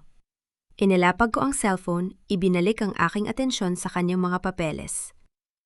Ngayon, sabihin mo sa akin ang tungkol sa bahay ng iyong biyenan. May alam ka bang? Pero sa likod ng aking isipan, ang mga salita ni Bianca ay paulit-ulit na naririnig. May ebidensya ako na makakasira kay Anton Villarreal. At sa unang pagkakataon sa mga buwan, naramdaman ko ang isang bagay na hindi ko inaasahan. Hindi takot. Hindi galit. Pag-asa. Alam mo, Mireya, hindi ka naman talaga nagmahal kay Anton. Nagpapaka-victim ka lang para magmuhang kawawa ka sa harap ng lahat. Napatigil ako. Ang kape sa kamay ko ay halos tumapon dahil sa pang-ingginig ng aking mga daliri. Nakaupo sa harap ko si Bianca, ang babaeng nakita ko lamang sa mga litrato ng kasal sa Boracay. Ang babaeng ikinasal kay Anton sa parehong araw na ikinasal ako sa kanya, at ang unang lumabas sa kanyang bibig ay isang lason na diretso sa puso. Excuse me? Nautal kong sabi, hindi makapaniwala sa narinig. Sinabi ko lang naman ang totoo. Nakangiting sabi ni Bianca. Kinuha ang kanyang tasa ng kape. Hindi mo ba naisip na kung mahal mo talaga si Anton, hindi mo siya iiwan? Hindi mo ba naisip na kung totoo ang pagmamahal mo, mananatili ka at lalaban ka? Ang mga salita niya ay parang saksak sa dibdib ko. Naramdaman ko ang init na umaakyat sa aking mukha, ang mga luha na nagbabadyang tumulo. Pero hindi ako umiyak. Hindi ako pwedeng umiyak. Hindi sa harap ng babaeng ito. Bianca, sabi ko, ang aking boses ay pilit na kalmado. Bakit mo ako pinuntahan? Bakit mo ako kinausap? Kung ganyan lang pala ang sasabihin mo, sana hindi na lang tayo nagkita. Napahinto siya.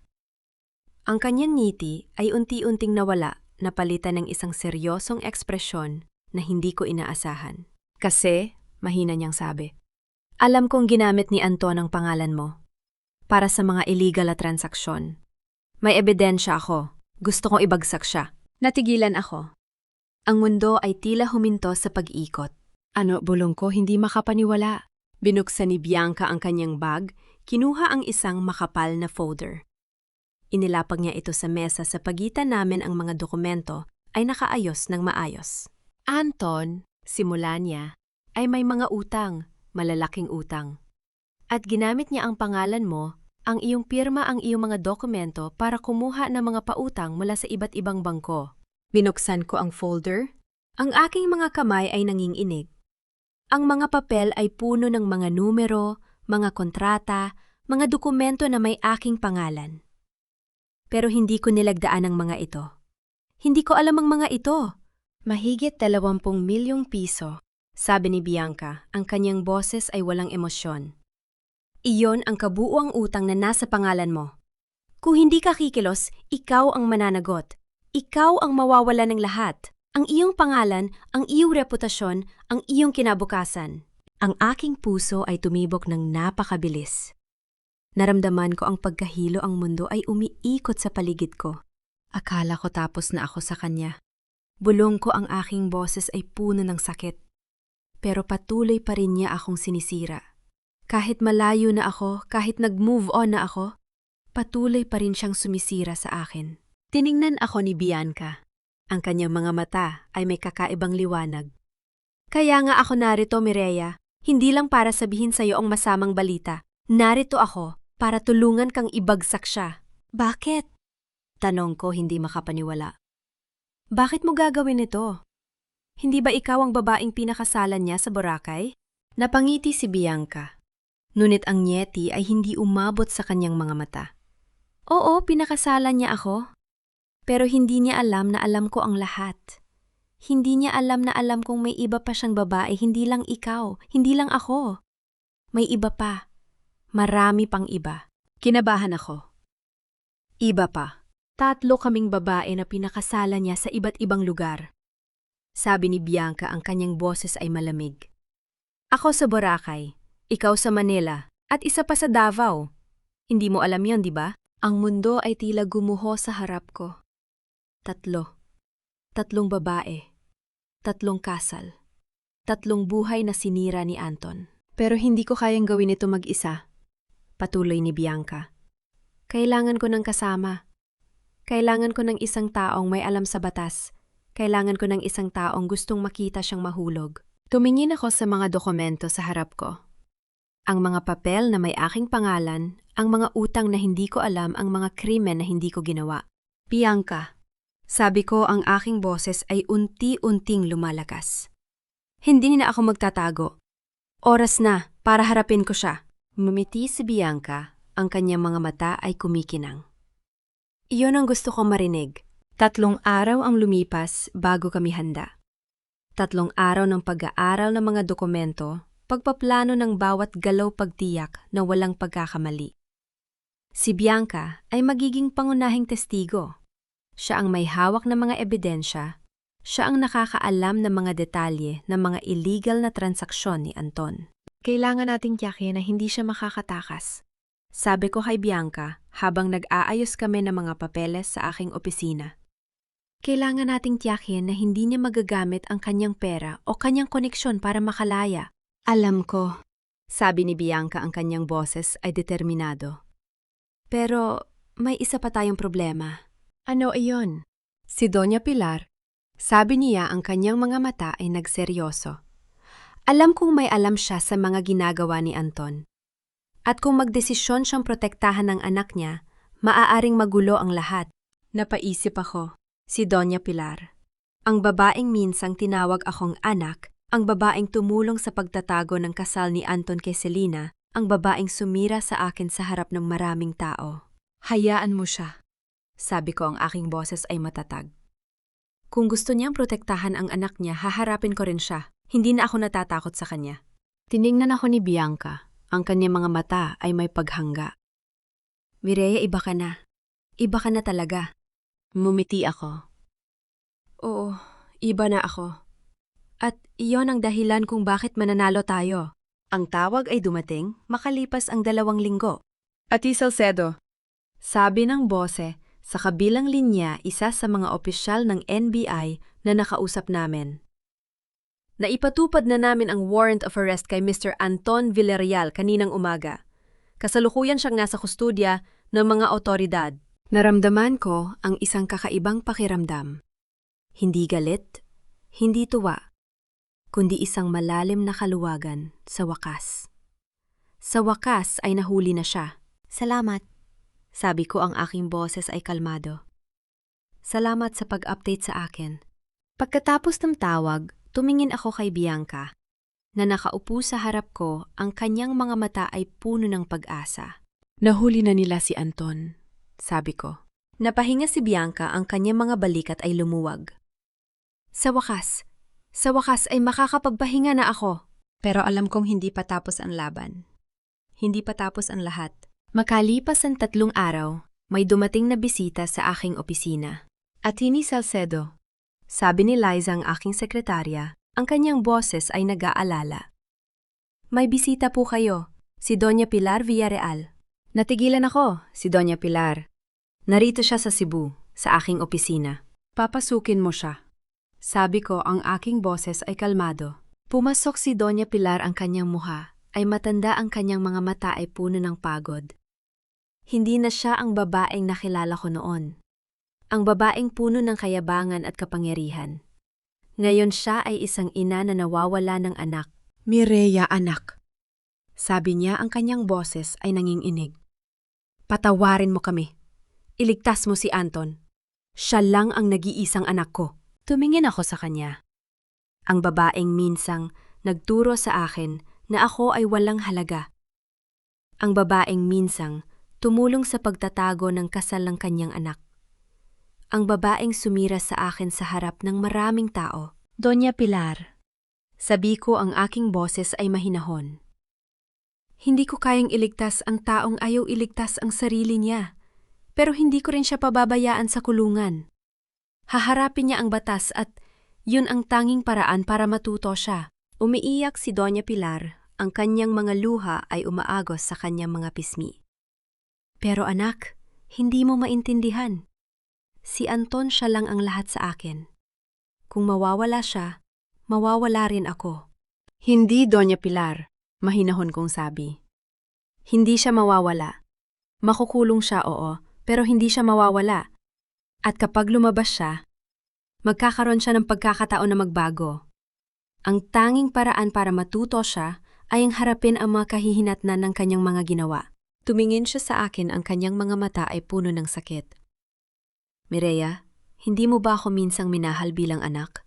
Minahal ko kayo, Doña Pilar, totoo kong sabi.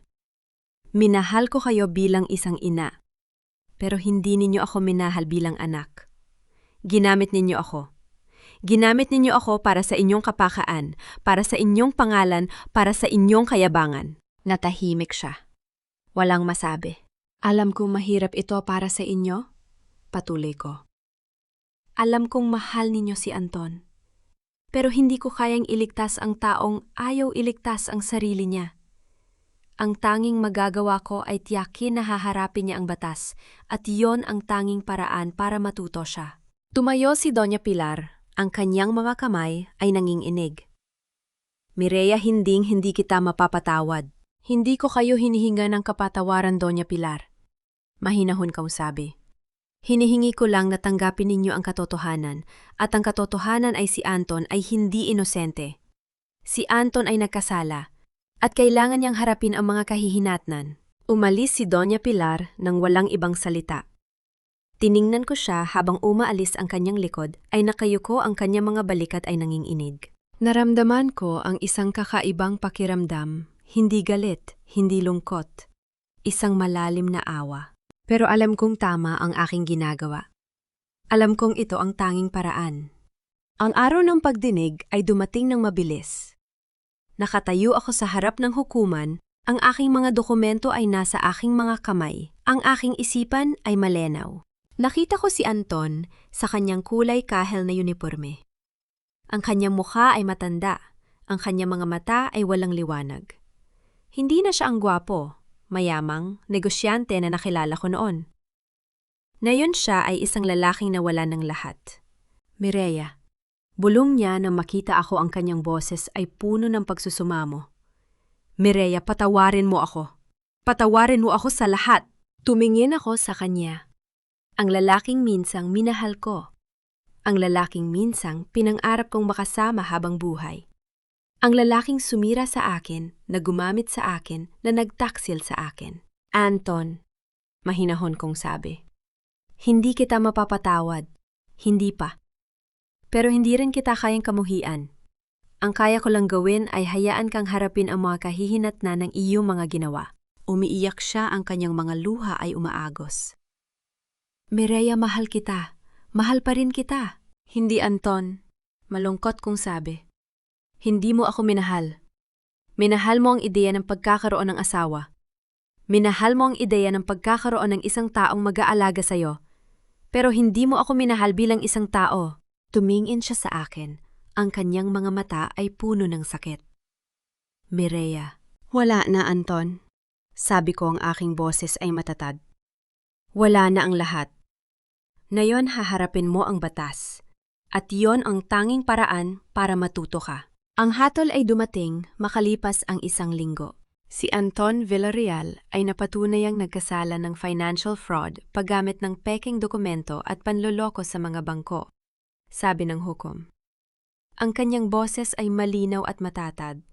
Siya ay hinatulan ng 5 taong pagkakakulong. Naramdaman ko ang isang kakaibang pakiramdam, hindi tuwa, hindi galit. Isang malalim na kapayapaan. Tumingin ako kay Anton na nakaupo sa kanyang upuan. Ang kanyang mukha ay putla. Tumingin siya sa akin. Ang kanyang mga mata ay puno ng sakit at panghihinayang. Pero hindi ako naawa. Hindi ako nakaramdam ng anumang pagnanais na tulungan siya. Tumayo ako, kinuha ang aking mga dokumento at umalis sa silid ng hukuman nang hindi lumilingon. Sa labas ng hukuman ng araw ay sumisikat ng maliwanag. Naramdaman ko ang init nito sa aking muka. Ang simoy ng hangin sa aking buhok. Ate Salcedo. May boses na tumawag sa akin. Lumingon ako. Si Liza, ang aking sekretarya, ay tumatakbo palapit sa akin. Ang kanyang mukha ay puno ng excitement. Ate, may babae dito sa opisina, sabi niya humihingal. Sabi niya kapatid siya ni Marites.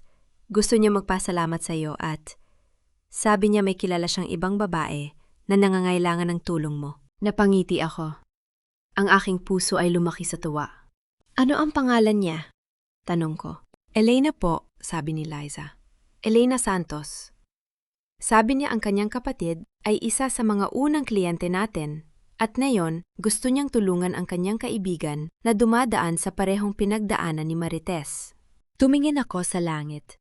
Ang araw ay sumisikat ng maliwanag.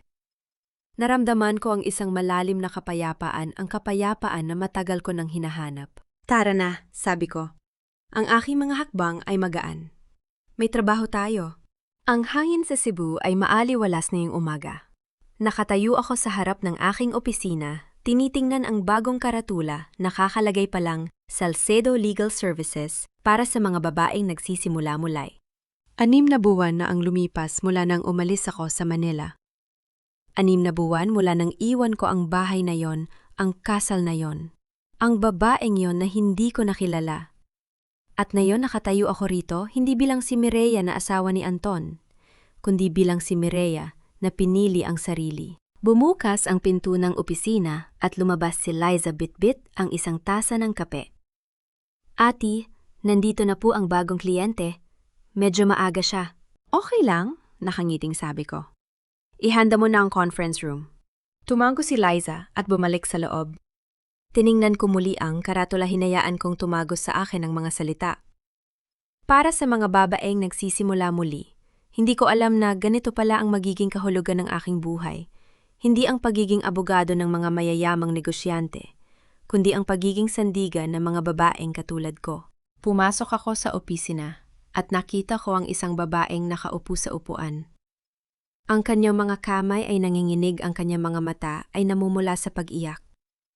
Hindi siya lalampas ng 25. Nakaupo siya nang nakayuko, parang may bigat na dinadala sa kanyang mga balikat. Magandang umaga, bati ko lumapit sa kanya. Ako si Ate Mireya Salcedo. Tuminggala siya at sa kanyang mga mata nakita kong isang bagay na pamilyar. Ang takot. Ang pag-aalinlangan. Ang sakit na hindi pa kayang ipahayag. Ako po si Jenny. Sabi niya, ang boses ay halos bulong. Kaibigan po ako ni Marites. Sabi niya kayo po ang makakatulton sa akin. Umupo ako sa tapat niya. Ipinatong ang aking mga kamay sa mesa. Jenny, nasa tamang lugar ka. Sabihin mo sa akin ang lahat. At habang nagsasalita siya, habang isinasalisay niya ang kanyang kwento, ang pagtataksil, ang pang-aabuso, ang takot na walang maniniwala sa kanya, naramdaman ko ang isang bagay na lumalaki sa aking dibdib. Hindi galit, hindi lungkot. Isang malalim na pagkaunawa. Dahil alam ko ang pakiramdam na yon. Alam ko ang takot na yon, ang sakit na yon. Alam ko kung gaano kahirap magsalita kapag ang buong mundo ay tila laban sa iyo. Nang matapos siyang magkwento, tumingin siya sa akin, ang kanyang mga mata ay puno ng pag-asa. Ati, sa palagay niyo po ba, may pag-asa pa ba ako? Mumiti ako. Jenny, Noong nasa pinakamadilim na bahagi ako ng aking buhay, may isang tao na nagsabi sa akin na ang pag-asa ay hindi dumarating kapag handa ka na. Dumarating ito kapag pinili mong lumaban. At ngayon nandito ka. Pinili mong lumaban. Yan ang unang hakbang. Tumulo ang kanyang mga luha. Pero sa pagkakataong ito, hindi ito luha ng takot. Luha ito ng pag-asa. Kinuha ko ang aking notepad at nagsimulang magsulat. Sige, simulan natin sa simula. Sabihin mo sa akin ang lahat ng detalye, mga pets, ang mga pangalan, mga lugar. Kailangan kong malaman ang lahat. Makalipas ang isang oras nang makaalis si Jenny, tumayo ako sa harap ng bintana ng aking opisina. Mula rito, kita ko ang dagat, ang asul na tubig na umaalon, ang mga bangkang naglalayag, ang mga seagull na lumilipad sa himpapawid. Ati, tawag ni Liza mula sa likuran ko. May tawag po mula sa isang NGO sa Davao. Interesado daw sila makipagtulungan sa atin para sa legal services para sa mga kababaihan sa Mindanao. Lumingon ako, ang kilay ay nakataas. Sa Davao? Opo. Sabi nila narinig nila ang tungkol sa mga kaso na hinahawakan natin dito.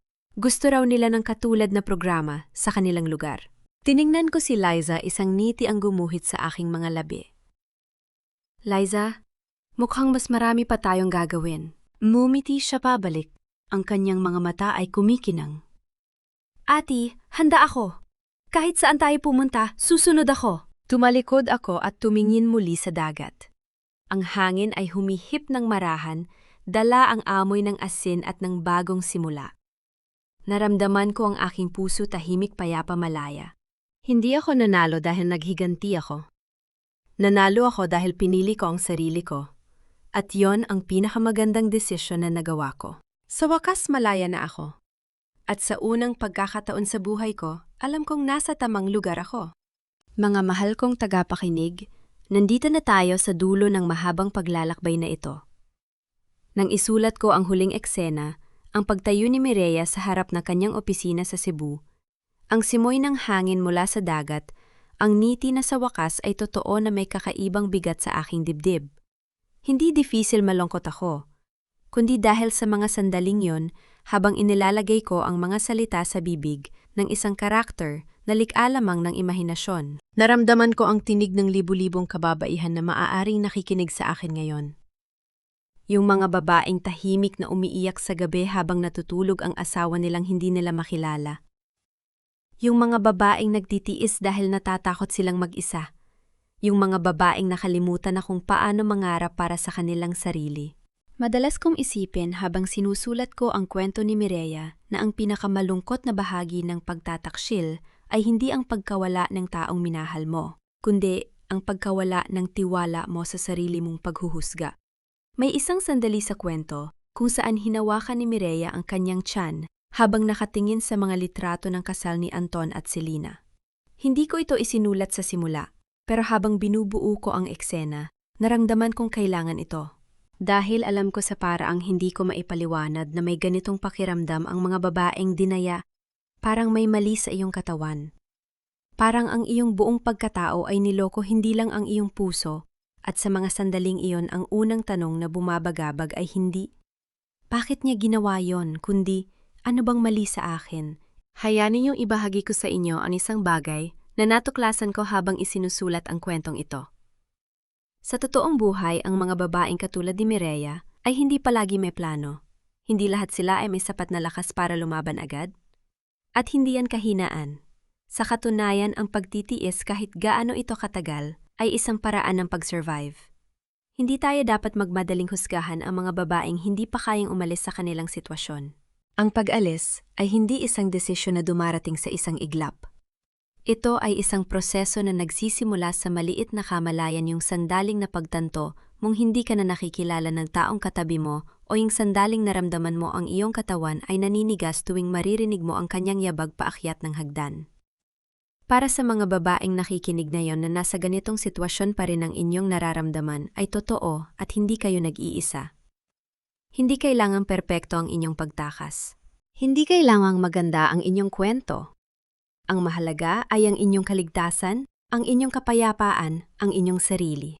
Kahit nais kong itanong sa inyo mga kaibigan, habang pinakikinggan ninyo ang kwentong ito, saan kayo naruroon? Nasa kusina ba kayo habang nagluluto ng hapunan?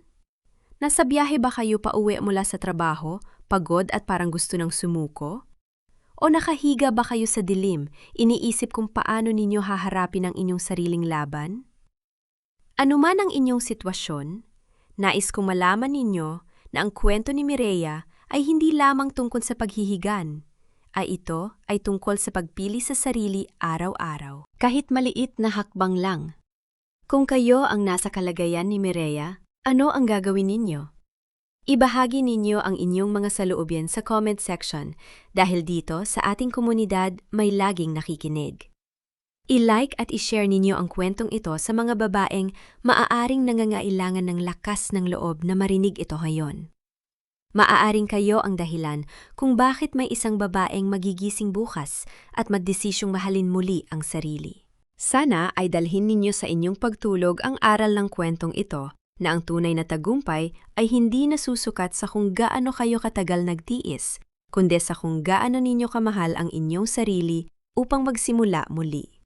Naway maging magaan ang inyong mga hakbang, naway maging malinaw ang inyong mga desisyon, at naway laging ninyong matandaan na karapat-dapat kayo sa pagmamahal, lalo na mula sa inyong sarili. Hanggang sa muli nating pagkikita mga mahal kong tagapakinig. Ingatan ninyo ang inyong mga puso. Kwento, ang babaeng pumili ng sarili. Ang kwentong ito ay isinulat bilang inspirasyon mula sa mga totoong buhay na karanasan ng mga kababaihang dumaan sa katulad na pagsubok bilang alay sa lahat ng nagpiling, magsimula muli. Paalala ang lahat ng mga tauhan at pangyayari sa kwentong ito ay kathang-isip lamang at hindi naglalayong manira o manghusga ni numan. Ang kwentong ito ay nilikha para sa layuning pang-aliw at pagpapalaganap ng positibong mensahe. Ito ay isang natatanging likha na binigyang buhay inedit at sinuri ng aming koponan. Lahat ng karapatan ay pagmamay-ari ng channel na ito. Mangyaring wag i-re-upload o kopyahin ng walang pahintulot.